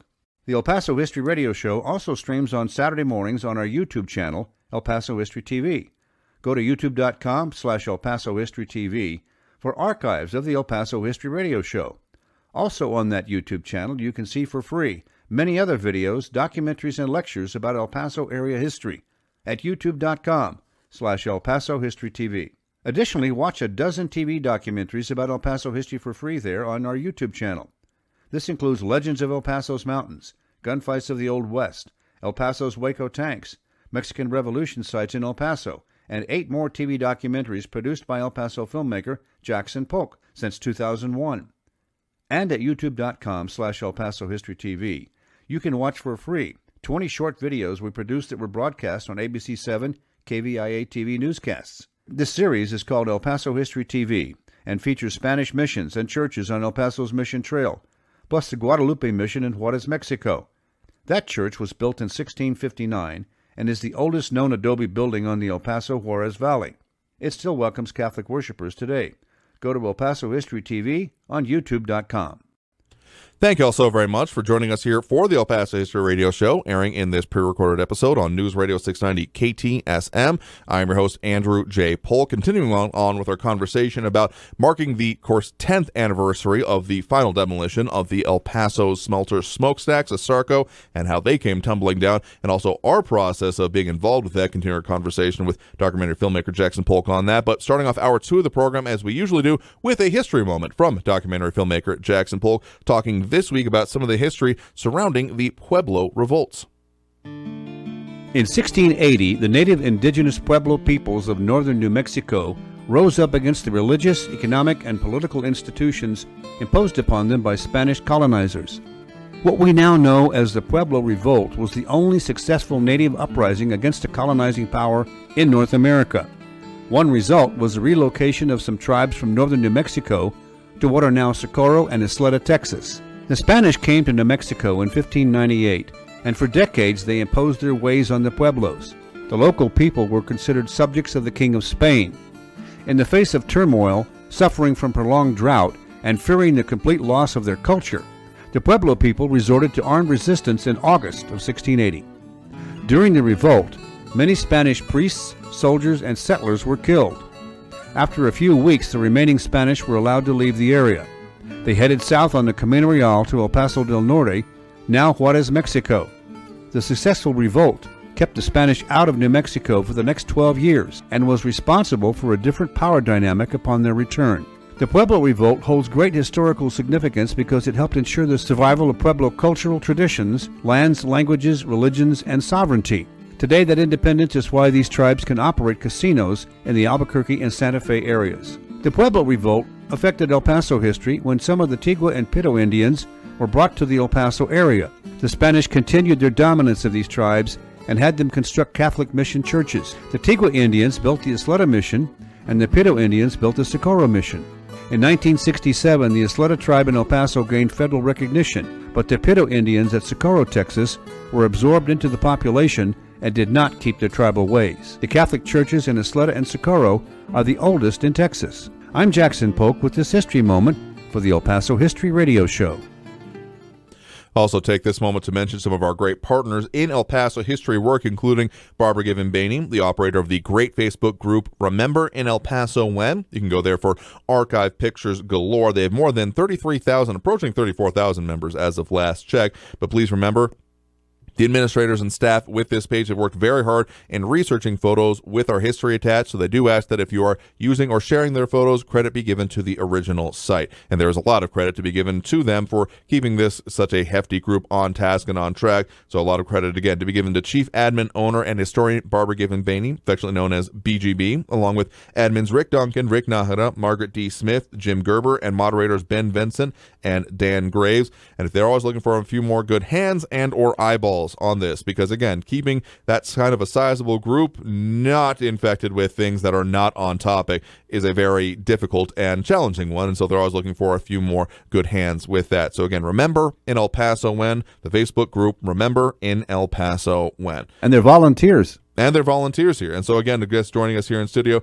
is documentary filmmaker Jackson Polk, as we are continuing to talk about all the things that led up to both the demolition of the ASARCO smokestacks, as well as, of course, the documentary Last Tour of the El Paso Smelter, focused primarily on the stacks. That includes a lot of footage of what happened 10 years ago this month with the El Paso's demolition weekend, as it was called, when there was both the, on Saturday, demolition of the ASARCO smokestacks, then on Sunday, the demolition of the then City Hall for El Paso. So quite the momentous occasion. And it was. Probably one of the reasons that this is thought of as that, oh yeah, it was the last thing that happened there, because it was several exclamation points, let's put it that way, on the end of the site. But it had been going on for quite some time. So the fact that this site had been more or less dormant since 1999, and then actual bankruptcy proceedings, remediation of the site, of the TCEQ, the Texas Commission on Environmental Quality, getting involved in this, started in about 2005, August of 2005, according to the TCEQ, as there was then the bankruptcy of the entire company going on at that point in time.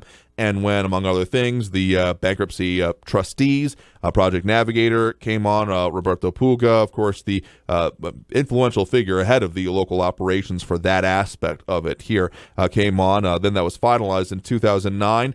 And so the site had just kind of sat there ever since 1999. Again, there were some minor things that were going on, basically making sure, I guess, stuff didn't collapse. Well, they had to keep the lights on the tower. Exactly. So because that's an FAA requirement. So some very basic things were going on, even if the operations weren't. So how did it end up that you, as Capstone Productions, end up getting involved in getting this kind of pretty rare access to the site? Well, let me take a moment, first of all, to say you're sitting in my chair. Oh, yeah, that's true. In the old days, I did over 20 years. for this radio show. It's the first time I've ever sat in the guest chair. Huh. And I appreciate the invite, and I thank you for the time. But also the subject matter is, I got involved in that because I went over to the site and asked the guys, what can we do to record what's here? Right. And they kept saying, we're not going to pay you to do anything. I said, no, I just want permission. They said, oh, you just want permission? So I got it by just asking. Okay. And they said, you can come in with your cameras and we'll let you drive around here. We'll drive you around in one of our vehicles, or we will drive your vehicle because you can't drive on this site now. So they let us in, and the first couple of times we went over there, it was kind of weird because we didn't have any hazmat gear. No. We didn't. We just used our regular shoes, and when we got home, we were told to wash your shoes off. Right. So I did that, and I took all my clothes off in the garage and then threw them in the washing machine because I wasn't sure what we picked up wandering around in there. And it was a toxic place. No matter where you went, there was potential for something strange to have gone on here. This is true in a variety of ways, as we'll also talk about in a minute. So it was just basically a matter of asking, but that access became an important part going forward, including up to the day of demolition, as we were again out there on, I think actually a pretty good view of it.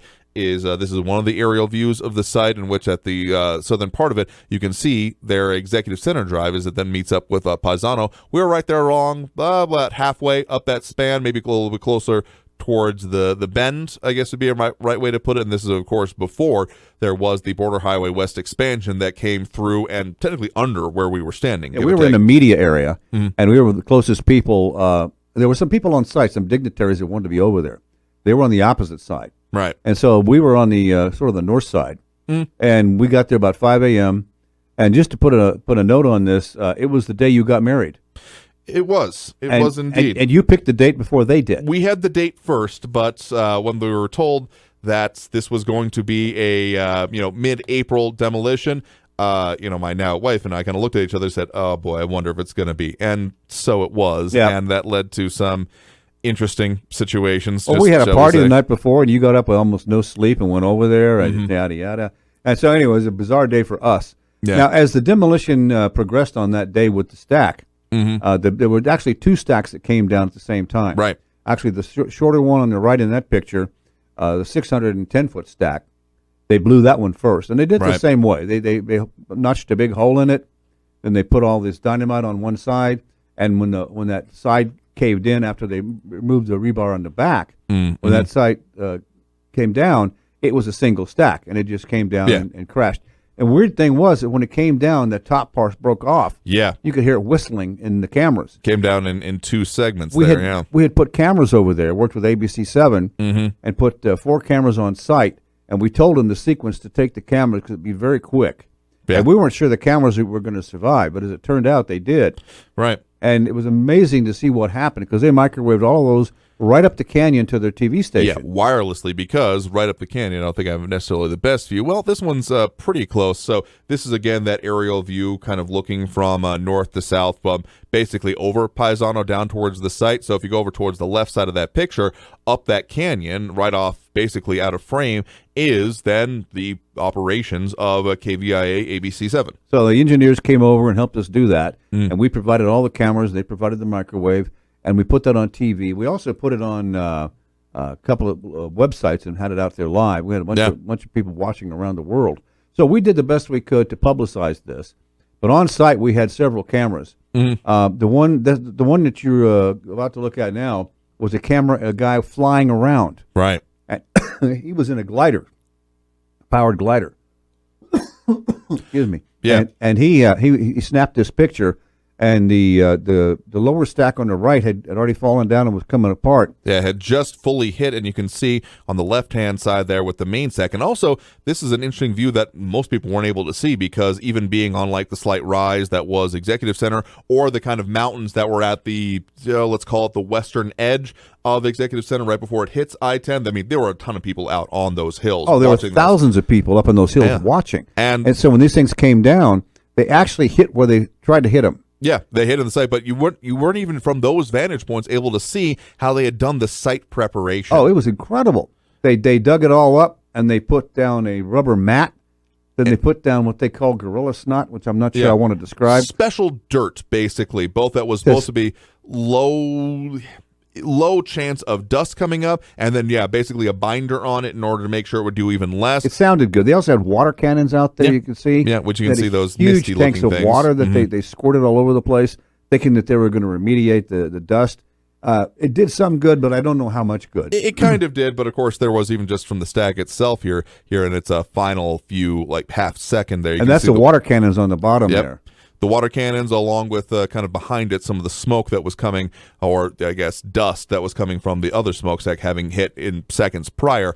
So those were the last seconds of that very mighty smokestack that had existed there for decades previous. So, but getting back to then our access to the site, because we started going onto this site, again, years before this even happened, back when, primarily everything was still there, because, of course, the smokestacks coming down was an exclamation point, and I would argue still pretty much the end of the primary demolition that had happened, because the public stopped caring about it after that. It's true, but most of the other facilities on site, basically besides the admin building, which is still, you can still see it as the kind of lone thing that is still sitting out there to this day. Everything else, all the other stuff that you see, say in this picture, this other aerial view that is basically over I-10, a little bit further south of Executive Center, all that stuff had already been gone, and that's all the stuff that we were able to go through in great extent. For example, we went through the oxygen plant, and they reduced air, the atmosphere of air just intook from El Paso air, and turned it into liquid oxygen. Right. And they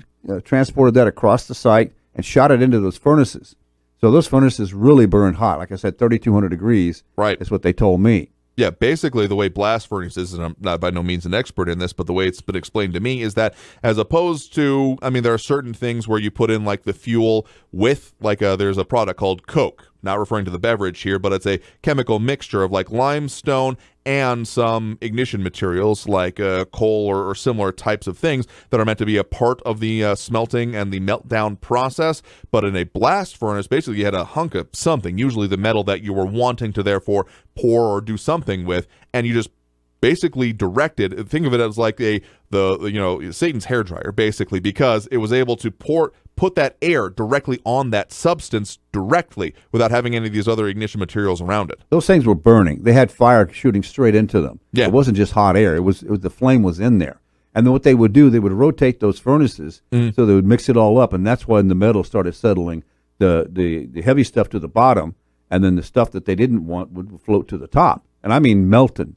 Yeah. Molten rock, and they poured tons of limestone in there. Yeah, because again, limestone acted as a flux, basically attracting all of the undesirable impurities. But again, the definition of impurity in this case is maybe a little bit of a misnomer, because, sure, in certain processes, they were only wanting, say, the copper or the zinc or the lead, and they had a lot of those plants still existing, but even then, basically a byproduct is just something that you'd either don't have the capability or the desire to further develop. And that's why when you look at the full expanse of it here, of the site itself, basically what the actual main smokestack was really a big part of, the sulfur plant, among other things, the sulfuric acid plant. I don't know how they got the sulfuric acid out of it, but the big storage tanks on site were sulfuric acid. Exactly. And they would then sell that. Every once in a while a train would pull up, they'd load all this sulfuric acid into the rail cars and cart it off and sell it.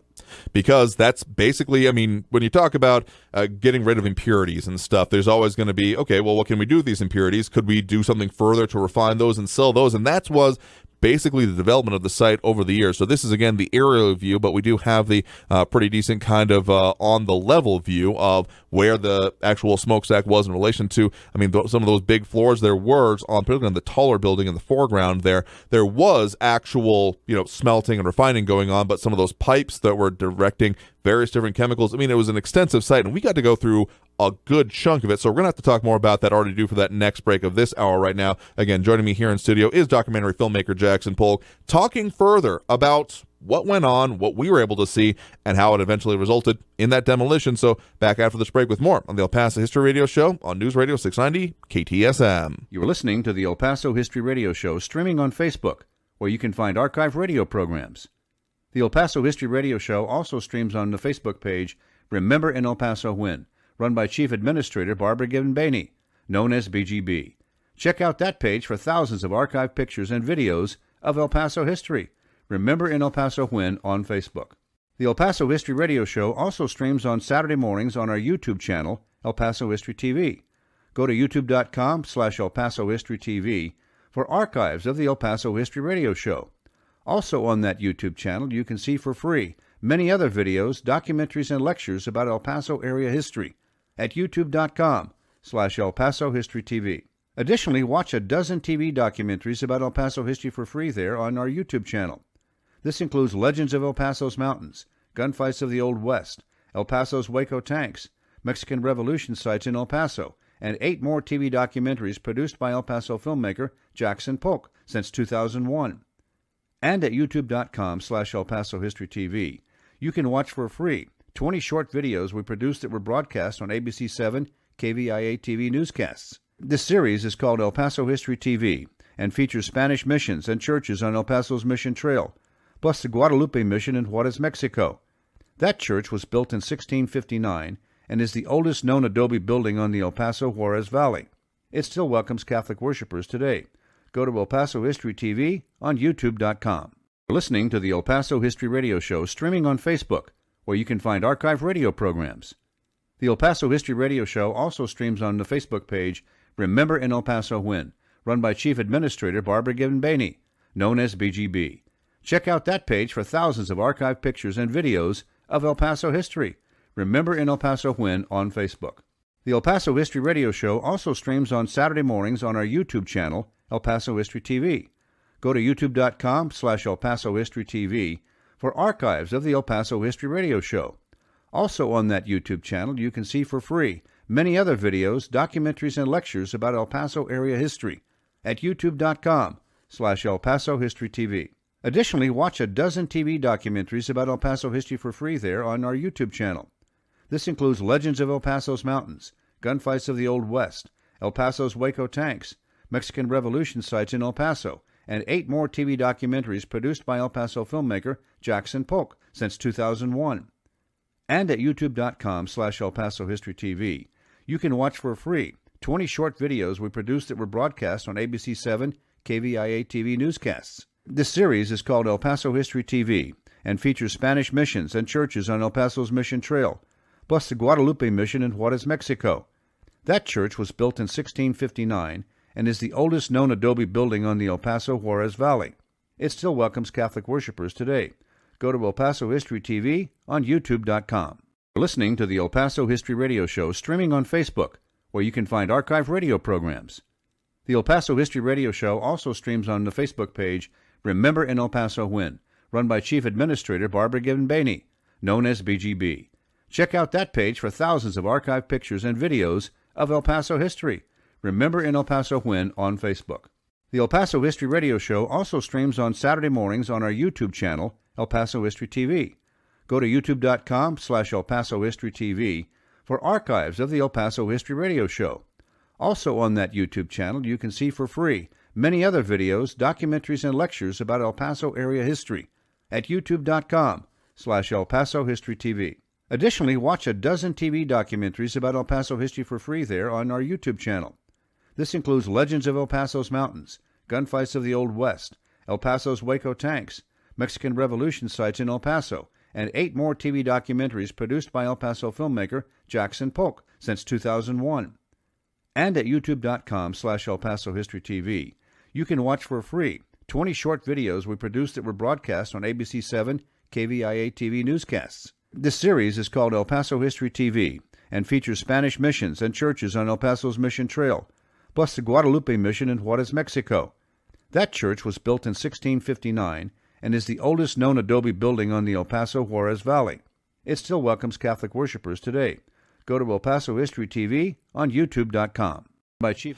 Thank you all so very much for joining us here for the El Paso History Radio Show, airing in this pre-recorded episode on News Radio 690 KTSM. I am your host, Andrew J. Polk. I want to talk to you a little bit about what we got coming up for you next week on the program, as yes, we will be on next week as well. Next week, we're going to be talking about a couple of different upcoming events, both with the Concordia Heritage Association and events that are going to be going on at the Concordia Cemetery, particularly surrounding for Memorial Day, coming up towards the end of next month. And then also, we're going to be talking about Transportation Day and the Las Cruces Railroad Museum, and they made it into private vehicles and history within them that they're going to be displaying there on that coming weekend as well. So that's coming up for you next weekend on the program, a two-parter, if you will.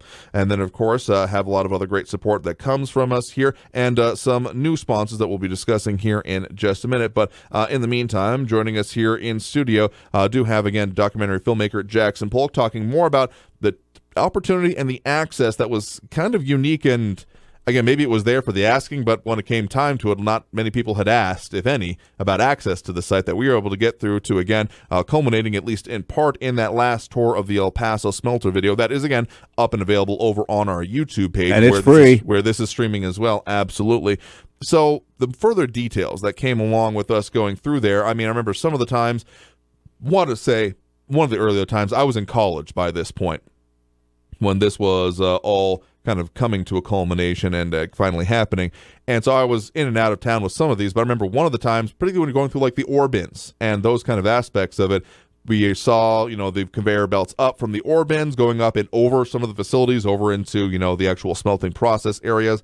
And let's just say that, again, that's where we saw some of those kind of like pseudo spooky scenes of stuff just, gloves just dropped, sledgehammers just leaned over, those kind of stuff. But then also the evidence of, how shall I say, animal habitation over the last decade and change. They had a rock crusher building. Okay. And some of the stuff that came in was actually big boulders-looking things. And Sure. I guess they thought there was ore in them, so they put them in this machine that would crush anything. And so it was kind of a rotating thing, and the ore dropped through it, and it would come down at the bottom as gravel. Sure. And that's what they then loaded onto those conveyor belts and sent it off to the smelting process. And however they knew what was in it, I have no idea. But they knew what was in it, and they mixed it, like I mentioned. They mixed it so that it would all go in a big bowl of wonderful stuff, smelter stew that they would then cook in those big, huge furnaces. And there's a difference, by the way, between the blast furnace and then the regular furnace. Right. There were two different things that they did. It depended on what it was and what they were trying to do. But the point about that one ore crusher building, we wandered around, and it was about 6 or 8 stories high. We got up in the top, and the top had been open for 10 years. At least. That is, like, there was a roof, but like windows propped open or maybe huge. Falling off, those kind of things. Yeah. And so the pigeons had been living in there. Yeah. And what they do on the bottom of a pigeon, it comes out and it turns into a crust. It was about 10 inches deep. And we should never have gone through there. Probably but we not. had to get to the next place, so we went through it. And that was one of the worst things we did. Of all the whole toxic mess in the smelter, that had to be the way. And we saw some foxes that weren't doing very well. They looked kind of ill. They've been eating those pigeons. Yeah. And so, the whole thing was kind of like a strange place. But anyway, enough of that. Let's move on to what happened then next. We got access just by asking. Some still photographers also got access just by asking. Yeah. And so they went through and took some great pictures. And most of that is archived in one form or another at UTEP. Right. I sent all kinds of, a couple of hard drives of video over there. So not everything we did went into the video last tour. Sure. But it's all on the hard drives, and it's now in UTEP's possession. So we recorded it for history is what we really did. Yeah, because we went through, I mean, I didn't necessarily go through all of it. I was kind of, in and out of breaks from college at that point in time, but there was a lot going on and a lot of, you went through basically every building more or less on site, right? Including the main stack itself. We got in there, and we got in there as we did early on without any protective gear. Later on, I saw people going into there with huge hazmat and breathing devices, and we probably should have done that, but we were just, wandering through. We signed releases. We did. Yeah, we won't sue them, or if we die or whatever, get a strange cold. But so we walked around in there, and after they took all the stuff out of there, it was about 2 foot deep of the ash and soot, and the claim was, oh, it's just ash. No, it wasn't.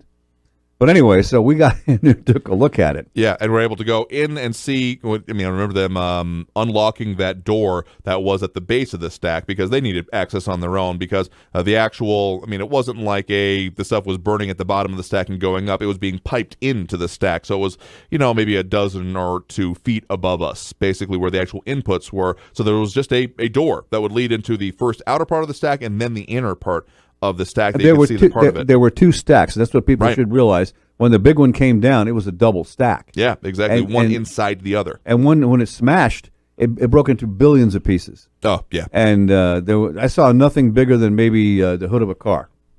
Yeah, that sounds about right, particularly of we're actually able to do some collection and have some reclamation of particularly the painted portions of it here that we actually even had some given away once they were just like entirely encased in acrylic, basically, so they could never have anything coming off of them. Yeah, we had some samples of the orange there. Yeah, exactly. So, but then, of course, the demolition came along after that of the full site after we had our chance to go through it. So when basically facilities looking like this prior to the demolition coming along ended up, because, again, the smokestacks was an exclamation point, but was one of the last bits that actually ended up coming through. So we'll talk more about kind of the demolition and the lead up to that after this next break on the El Paso History Radio Show on News Radio 690 KTSM. You are listening to the El Paso History Radio Show, streaming on Facebook, where you can find archive radio programs. The El Paso History Radio Show also streams on the Facebook page Remember in El Paso When, run by Chief Administrator Barbara Gibbon-Bainey, known as BGB. Check out that page for thousands of archive pictures and videos of El Paso history. Remember in El Paso When on Facebook. The El Paso History Radio Show also streams on Saturday mornings on our YouTube channel, El Paso History TV. Go to youtube.com/El Paso History TV for archives of the El Paso History Radio Show. Also on that YouTube channel, you can see for free many other videos, documentaries, and lectures about El Paso area history at youtube.com/El Paso History TV. Additionally, watch a dozen TV documentaries about El Paso history for free there on our YouTube channel. This includes Legends of El Paso's Mountains, Gunfights of the Old West, El Paso's Waco Tanks, Mexican Revolution sites in El Paso, and 8 more TV documentaries produced by El Paso filmmaker Jackson Polk since 2001. And at youtube.com/El Paso History TV, you can watch for free 20 short videos we produced that were broadcast on ABC 7 KVIA TV newscasts. This series is called El Paso History TV and features Spanish missions and churches on El Paso's Mission Trail, plus the Guadalupe Mission in Juarez, Mexico. That church was built in 1659 and is the oldest known adobe building on the El Paso Juarez Valley. It still welcomes Catholic worshipers today. Go to El Paso History TV on youtube.com. You're listening to the El Paso History Radio Show, streaming on Facebook, where you can find archive radio programs. The El Paso History Radio Show also streams on the Facebook page Remember in El Paso When, run by Chief Administrator Barbara Gibbon-Bainey, known as BGB. Check out that page for thousands of archive pictures and videos of El Paso history. Remember in El Paso When on Facebook. The El Paso History Radio Show also streams on Saturday mornings on our YouTube channel, El Paso History TV. Go to youtube.com/El Paso History TV for archives of the El Paso History Radio Show. Also on that YouTube channel, you can see for free many other videos, documentaries, and lectures about El Paso area history at youtube.com/El Paso History TV. Additionally, watch a dozen TV documentaries about El Paso history for free there on our YouTube channel. This includes Legends of El Paso's Mountains, Gunfights of the Old West, El Paso's Waco Tanks, Mexican Revolution sites in El Paso, and 8 more TV documentaries produced by El Paso filmmaker Jackson Polk since 2001. And at youtube.com/El Paso History TV, you can watch for free 20 short videos we produced that were broadcast on ABC 7 KVIA TV newscasts. This series is called El Paso History TV and features Spanish missions and churches on El Paso's Mission Trail, plus the Guadalupe Mission in Juarez, Mexico. That church was built in 1659 and is the oldest known adobe building on the El Paso Juarez Valley. It still welcomes Catholic worshipers today. Go to El Paso History TV on youtube.com. You're listening to the El Paso History Radio Show, streaming on Facebook, where you can find archive radio programs. The El Paso History Radio Show also streams on the Facebook page Remember in El Paso When, run by Chief Administrator Barbara Gibbon-Bainey, known as BGB. Check out that page for thousands of archive pictures and videos of El Paso history. Remember in El Paso When on Facebook. The El Paso History Radio Show also streams on Saturday mornings on our YouTube channel, El Paso History TV. Go to youtube.com/El Paso History TV for archives of the El Paso History Radio Show. Also on that YouTube channel, you can see for free many other videos, documentaries, and lectures about El Paso area history at youtube.com/El Paso History TV. Additionally, watch a dozen TV documentaries about El Paso history for free there on our YouTube channel. This includes Legends of El Paso's Mountains, Gunfights of the Old West, El Paso's Waco Tanks, Mexican Revolution sites in El Paso, and 8 more TV documentaries produced by El Paso filmmaker Jackson Polk since 2001. And at youtube.com/El Paso History TV, you can watch for free 20 short videos we produced that were broadcast on ABC 7 KVIA TV newscasts. This series is called El Paso History TV and features Spanish missions and churches on El Paso's Mission Trail, plus the Guadalupe Mission in Juarez, Mexico. That church was built in 1659 and is the oldest known adobe building on the El Paso Juarez Valley. It still welcomes Catholic worshipers today. Go to El Paso History TV on youtube.com. Welcome back to the El Paso History Radio Show, airing on News Radio 690 KTSM in this pre-recorded episode. I'm your host, Andrew J. Polk. Be sure to check out the unique and individual enterprise reporting going on in El Paso Inc. this week. You can, of course, see our promo announcements every week, usually in the B section of their paper, but they certainly appreciate their support and promotion of different aspects, both of El Paso history and general goings-on. So to receive El Paso Inc., be sure to visit them online at elpasoinc.com, where you can get your either physical or digital subscription. Again, elpasoinc.com is available for home or business delivery. But again, joining us here in studio right now, as we've had these past hour or so, has been documentary filmmaker Jackson Polk, talking about the many different aspects, parts, participles, all parts on and around when it comes to the former ASARCO site. Now that we got the chance to go through pretty much everything, and we spent a lot of time in the powerhouse, among other things, particularly doing some of the other tours, other sensing events, let's put it that way. But then just going through and into some of those major, furnace areas, and again, access even across the way. I want to say that at least some of them, Ed, it may have taken me over there as at a later point when I was doing even reporting on it, saying, I never got to go over to this section because there was no reason that I would have come over to this section. It was forbidden for him as an employee because he didn't have the right code to get in there. Exactly. No, like I mentioned, they run it like a very iron hand on the employees. Mm-hmm. And at one point, they had 1,200 people per day in 3 shifts, 400 each, and they would come and go, and somehow that worked like clockwork to get that all going. But so when the smelter was really running, it was an amazing place of organization. And the whole smelter itself was just a bizarre thing to go through. The day that the stacks came down was unusual. Bizarre, I used the word. But really walking through those big houses, that looks pretty small from this viewpoint here. But those were huge buildings. Those were 6-story buildings. And easily. At the top, they had the top on it where they had encased the whole furnace area so they could take the gases out and shoot them up the stack. Exactly. So and they say they put them through what they call a bag house, so that they put them through and sifted all the material out of them.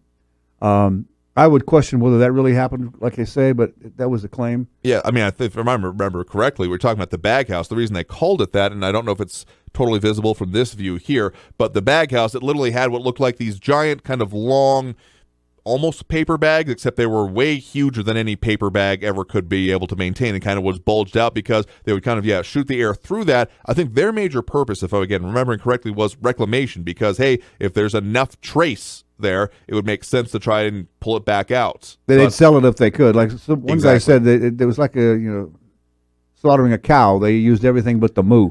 Exactly. And they did that with the ore. That was very much the purpose. So, of course, before the actual demolition of the smokestacks, there was, on some of those facilities we were just seeing, a lot of demolition going on the site. And so one of the quirks of it was that there was basically 2 different aspects. Well, really, let's talk about 3 layers of this. There was, of course, the part being done by the bankruptcy trustee, of which, as according again to TCEQ here, the settlement that was being done and given to the trust was about $52 million in order to see the removal. Remediate and take everything. And they couldn't take the toxic stuff off the site. They had to keep it there. Right. So he also, when they found something that they could sell, they sold it. They sold an additional $28 million worth of material, and some of it was gold. Some of it was lots of big, huge pieces of copper. If they had a spill of copper in the furnace room, as soon as it hit the ground, they'd go over and throw a big rebar in it, sticking up at an angle. So then they could pick it up with a crane later once it cooled off. So they had all kinds of weird stuff. So those kind of things. And so the bankruptcy trustee was one part of it, basically in charge of remediating and dealing with the site. Then there was the demolition company that came in again. He hired the demolition company, as exemplified by this, to come through, and basically they had the rights to all of the equipment and all of the construction that had happened on the site. The metal of the site was sold by them and they kept the money. but they were supposed to clean it off with fire hoses on its way out the door. They had a lot of water going on over there. Oh, yeah. And so that supposedly happened. It was trucked out all day long. They were sending trucks out of there. But also another company owned the rights to the minerals. Right. And that's why you talked about this huge chunk of copper that was dumped out on the ground. We walked around and looked at it. It must have been about 5 or 6 feet high, 5 or 6 feet wide. Yeah. And it was a big blob. And that came out of the furnace. And once they turned off the furnaces and walked out, that was still in the furnace. Yeah. And so they had to peel the furnace away from that. Yeah, as part and of course, by then the furnace was yeah. destroyed. And one guy got to sell that, but another company owned the minerals. So basically you had the equipment, and then what was in the equipment were 2 separate layers. And or under the ground. Yeah, and as you mentioned, that digging down 40 feet in which there was, I mean, some of those millions of dollars. I mean, a chunk of copper the size of, let's just call it a Volkswagen. A Volkswagen was the example that was being given. That alone is sizable enough. But then also, some of those trace minerals, of which, gold, silver, among other things, would have been part of it. After, you get basically a buildup over it, as it's a heavy metal, and some like the bottom of those furnaces and the digging down dozens of feet, like we mentioned, that builds up to a significant enough level over the years. So some of those worth digging up. Yeah, it's very worth digging up. Yeah. So some of those things is why essentially the site was left as it was, because I mean it could have just been left there pretty much as it existed, minus the buildings. But there's been a lot of layers of extra dirt that was put on top of it, among other things. Well, yeah, in the remediation process, they put 5 feet of dirt over everything. And as you drive by looking at it now, it's not all completely covered yet. There has been no decision what to do with the administration building, which, as we mentioned earlier, is the first building ever constructed and the last building still standing on the site. Right. And that's an unusual building all by itself. It was adobe, and all the management of the company came through there, and they had a payroll back on the backside where people would walk by the door and hand out money. They had a big, full room-size safe with a vault door on it for that purpose. I think the vault is still there. It's that sort of jut out on the right of the building there, and it's a huge vault. And so we figured, how do you get it open? Well, somebody had written a combination on the wall. Thank goodness. Otherwise, they would never got it open. Yeah, no, it just would have been, another thing to demolish out of there. So they had cash money in there. They also had some of the gold that they kept. Exactly. They found it in there. When it could be done there. So as we got up to, again, the culmination of events on there, I want to briefly go through the day as it was. Again, was my wedding day, but we still made time for this. So we were out there pre-dawn, dark, 0 dark 30 kind of thing. And as the father of the groom, I was there and said, okay, how are you going to get through the day? I already had some sleep. But anyway, so as they went through the blast sequence, there was a picture we have now from Cristo Rey. Oh, and right. that is actually fireworks going off. The camera's on Cristo Rey looking into the sun, and the fireworks are going off, noting that this is a few minutes before the blast. This was all noted. And what was interesting about the blast itself, one reason that they had a problem was they had to delay the blast about 10 minutes. They found some people in the cemetery. Right. And so they had to get them out of there. Some unauthorized folks that they're wondering, what the heck are you doing? And so they were hiding in the cemetery taking pictures. So the cops kicked them out, and they kicked them out, and they handed them to a guy who was standing on the side with a hard hat and a vest. Well, he was just a visitor, but he used to work there, so he knew to put that on. And he had the requisite and stuff. So the cops turned the vagrants or cameramen over to him. Well, they were his nephews. Yeah. And nobody said anything at the time, but that's what delayed the actual smelting, the actual demolition. And one thing they were really worried about was that the guy who we had the picture from, or who he took the picture from the paraglider, he told me he never got out of New Mexico. He stayed over in New Mexico. Which, looking at the angles here, we got that same picture. It makes a level of sense, but they were afraid he was going to fly over and sit on top of the stack. As like one of those, environmental protest moments. Here. Yes. It was not his purpose, but that was another reason that I remember from the day of, the sequence seemed a little bit abbreviated, even from what we had fully expected. That it was was this supposed to have happened? They went early because of that. They went a little bit early. So what we could see in that kind of early dawn, like just pre-dawn light, is we're seeing flashes coming from the base of it as they were doing that final rebar cutting, because they had already basically removed all of the non-metal material around that, and that was kind of to put it in lumberjack terms, the last wedges being put in there to see on the timber backside. happen on the backside to make it so there would be no further resistance. You're talking about rebar that's 2 inches across. Oh yeah. At that and by the way, there was miles and miles of rebar in that thing. Yeah. I heard estimated way over 100 miles of rebar going up and down and all the way across, various sizes. And I never, I don't know how they calculated that.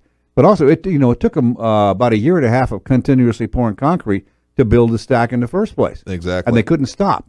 So, I mean, the whole process was just massive. And so when it came down, it was an amazing day. Oh, yeah, it was quite the one. And so we could hear, that whistling from the first stack as it went down. And then I would say, even if there was all of the precautions that have been taken, I recall more than a little bit of ground slap. And it shook the place. Mm-hmm. It registered on the Richter scale over there at UTEP. Mm-hmm. And they set up at the KVIA studios. It shook the studio, and you hear the light grid wiggle back and forth. And we were standing on there. It hit the ground pretty hard. Yeah, so that was, and then, of course, the aftermath of it as the site continued to be cleaned up. This one is kind of a view from Paisano, and therefore, actually, the Rio Grande is a little bit on the north side of the top of this picture, but it shows that Parker's Brothers Arroyo, but this is the site after all of that stuff was removed, so quite the juxtaposition from what it had previously been to there. After all the demolition was over. We should thank the bankruptcy trustee, Roberto Puga, for doing what he did. Yeah. He did not have to make it as clean as he did. He dug a huge hole and put most of the junk down in it with a neoprene bottom lining on it, right, and a top the same, and basically put dirt all over that, so you can't ever use it, but he had to keep the stuff on site. The toxic material could not leave the site. So he did the best he could to help El Paso. Also, people said, hey, you should save the stacks. He says, you take the liability, they're yours. Yep, that was always a nobody, thing. And there was a big "let's save the stacks" movement. What's wrong with your people? Those are great things. Well, they might have been interesting, but nobody wanted the liability of what would happen in the future if you did not take them down. Because if you city council refused to take the liability. If you start building up something around it, and something goes wrong with it, you're just kind of SOL, basically. Big time trouble. So that's one of the things there. And I will just say on a personal note, to continue on the demolition weekend, as that was, again, as we mentioned, the day of my wedding. For the wedding night, we had actually been gifted a hotel room over in the Doubletree Hotel downtown. And it was a couple of out-of-town guests of ours who were like, hey, just get out of your house. Don't just go home. We'll get you some. We bought this really nice suite, or what they thought it was, but what it ended up being was a expensive one, particularly for that time, but it was for the demolition weekend's whole promotion they had right across the street. Because I ended up feeling and seeing, we kind of didn't have a great angle on it, the demolition of City Hall going on over there. So that kind of ended up defining our weekend there. And just as a final pin in it, as we were therefore then leaving the hotel after that demolition happened, it was safe to be on those streets again, even if we saw some of those insulation tumbleweeds going by around downtown. As we got into the elevator, who happened to be in the elevator but Roberto Puga, the bankruptcy trustee for ASARCO. He was right there saying, oh, hi, wasn't expecting to see you. And I said, I thought you would be long gone by now. Your job's over. He says, well, I stayed here this night. I said, so did we. Yeah, good to see you. And again, I thank him for what he did to help El Paso. People got mad at him for not leaving the stacks up, but it wasn't his call.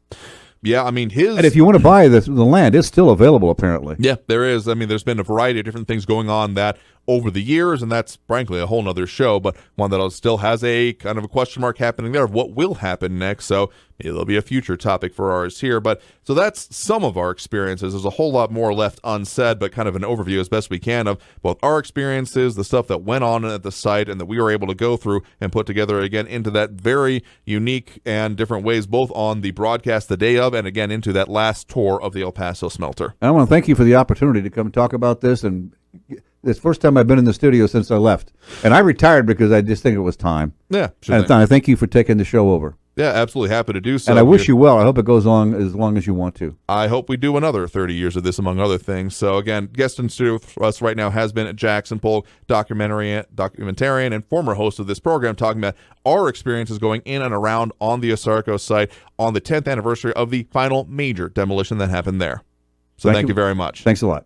And so with that, we're going to go ahead and take that last break right now. We're coming out of this break and talk a little bit more about some of the issues that we brought up on this show. So stay tuned for more on the El Paso History Radio Show after this break on News Radio 690 KTSM. You are listening to the El Paso History Radio Show streaming on Facebook, where you can find archive radio programs. The El Paso History Radio Show also streams on the Facebook page Remember in El Paso When, run by Chief Administrator Barbara Gibbon-Bainey, known as BGB. Check out that page for thousands of archived pictures and videos of El Paso history. Remember in El Paso When on Facebook. The El Paso History Radio Show also streams on Saturday mornings on our YouTube channel, El Paso History TV. Go to youtube.com/El Paso History TV for archives of the El Paso History Radio Show. Also on that YouTube channel, you can see for free many other videos, documentaries, and lectures about El Paso area history at youtube.com/El Paso History TV. Additionally, watch a dozen TV documentaries about El Paso history for free there on our YouTube channel. This includes Legends of El Paso's Mountains, Gunfights of the Old West, El Paso's Waco Tanks, Mexican Revolution sites in El Paso, and 8 more TV documentaries produced by El Paso filmmaker Jackson Polk since 2001. And at youtube.com/El Paso History TV, you can watch for free 20 short videos we produced that were broadcast on ABC 7 KVIA TV newscasts. This series is called El Paso History TV and features Spanish missions and churches on El Paso's Mission Trail, plus the Guadalupe Mission in Juarez, Mexico. That church was built in 1659 and is the oldest known adobe building on the El Paso Juarez Valley. It still welcomes Catholic worshipers today. Go to El Paso History TV on youtube.com. You're listening to the El Paso History Radio Show streaming on Facebook, where you can find archive radio programs. The El Paso History Radio Show also streams on the Facebook page Remember in El Paso When, run by Chief Administrator Barbara Gibbon-Bainey, known as BGB. Check out that page for thousands of archive pictures and videos of El Paso history. Remember in El Paso When on Facebook. The El Paso History Radio Show also streams on Saturday mornings on our YouTube channel, El Paso History TV. Go to youtube.com/El Paso History TV for archives of the El Paso History Radio Show. Also on that YouTube channel, you can see for free many other videos, documentaries, and lectures about El Paso area history at youtube.com/El Paso History TV. Additionally, watch a dozen TV documentaries about El Paso history for free there on our YouTube channel. This includes Legends of El Paso's Mountains, Gunfights of the Old West, El Paso's Waco Tanks, Mexican Revolution sites in El Paso, and 8 more TV documentaries produced by El Paso filmmaker Jackson Polk since 2001. And at youtube.com/El Paso History TV, you can watch for free 20 short videos we produced that were broadcast on ABC 7 KVIA TV newscasts. This series is called El Paso History TV and features Spanish missions and churches on El Paso's Mission Trail, plus the Guadalupe Mission in Juarez, Mexico. That church was built in 1659 and is the oldest known adobe building on the El Paso Juarez Valley. It still welcomes Catholic worshipers today. Go to El Paso History TV on youtube.com. You're listening to the El Paso History Radio Show streaming on Facebook, where you can find archive radio programs. The El Paso History Radio Show also streams on the Facebook page Remember in El Paso When, run by Chief Administrator Barbara Gibbon-Bainey, known as BGB. Check out that page for thousands of archive pictures and videos of El Paso history. Remember in El Paso When on Facebook. The El Paso History Radio Show also streams on Saturday mornings on our YouTube channel, El Paso History TV. Go to youtube.com/El Paso History TV for archives of the El Paso History Radio Show. Also on that YouTube channel, you can see for free many other videos, documentaries, and lectures about El Paso area history at youtube.com/El Paso History TV. Additionally, watch a dozen TV documentaries about El Paso history for free there on our YouTube channel. This includes Legends of El Paso's Mountains, Gunfights of the Old West, El Paso's Waco Tanks, Mexican Revolution sites in El Paso, and 8 more TV documentaries produced by El Paso filmmaker Jackson Polk since 2001. And at youtube.com/El Paso History TV, you can watch for free 20 short videos we produced that were broadcast on ABC 7 KVIA TV newscasts. This series is called El Paso History TV and features Spanish missions and churches on El Paso's Mission Trail, plus the Guadalupe Mission in Juarez, Mexico. That church was built in 1659 and is the oldest known adobe building on the El Paso Juarez Valley. It still welcomes Catholic worshipers today. Go to El Paso History TV on youtube.com. Thank you all so very much for having joined us here for the El Paso History Radio Show, airing in this pre-recorded episode on News Radio 690 KTSM. I've been your host, Andrew J. Polk. I also want to thank our guests from this episode, as we have been talking again with documentary filmmaker Jackson Polk about the history of the ASARCO smelter and the personal history that is both involved with us and our opportunity to go through there. We've talked to you recently about some of the things going on affecting this show and its ability to continue on. I am very pleased to be able to say that we have both some new and returning advertisers that you all may have heard us talk about during the remainder of the broadcast, including Pepe's New Mexican Restaurant, which I will be headed to out right after this episode concludes airing on News Radio 690 KTSM, as well as a new one that is joining us as of this week, Economy Wholesale Grocers, both stepping up and putting forth well, the importance to them of preserving, promoting both themselves and El Paso history. So those are very thankful things that we want to make it clear that we are very appreciative to them. But anyone else that is still wanting to make sure that we continue to have this kind of talk, this discussion about history, preservation, and all the aspects related to it, those remembrances that may fall by the wayside otherwise, particularly as it is presented in this format on air, online, live streaming through the free and reliable iHeartRadio app, and of course on News Radio 690 KTSM, to please go ahead and reach out to me. My email address is, again, andrewpolk@iheartmedia.com. That's andrewpolk@iheartmedia.com, or come and see me. Drop me a line. I would be very happy to talk with you as we continue to make sure that we get to continue having this in our borderland region, because focusing on history, preservation, and those remembrances is of key and paramount importance to me, and I think for many of our longtime or even newer listeners, it is to you all as well. So look forward to working with you all. If you, again, have any business that is interested in promoting this organization otherwise, or this is a part of what you find important in our region, please let us know. Again, I've been your host, Andrew J. Polk. We will be back next Saturday, as we are every Saturday, 10 to noon on News Radio 690 KTSM, and hopefully, and planning on being here for many more years to come. So again, I've been your host, Andrew J. Polk. Hope you all have a great weekend. We'll see you all next week. You are listening to the El Paso History Radio Show, streaming on Facebook, where you can find archived radio programs. The El Paso History Radio Show also streams on the Facebook page, Remember in El Paso.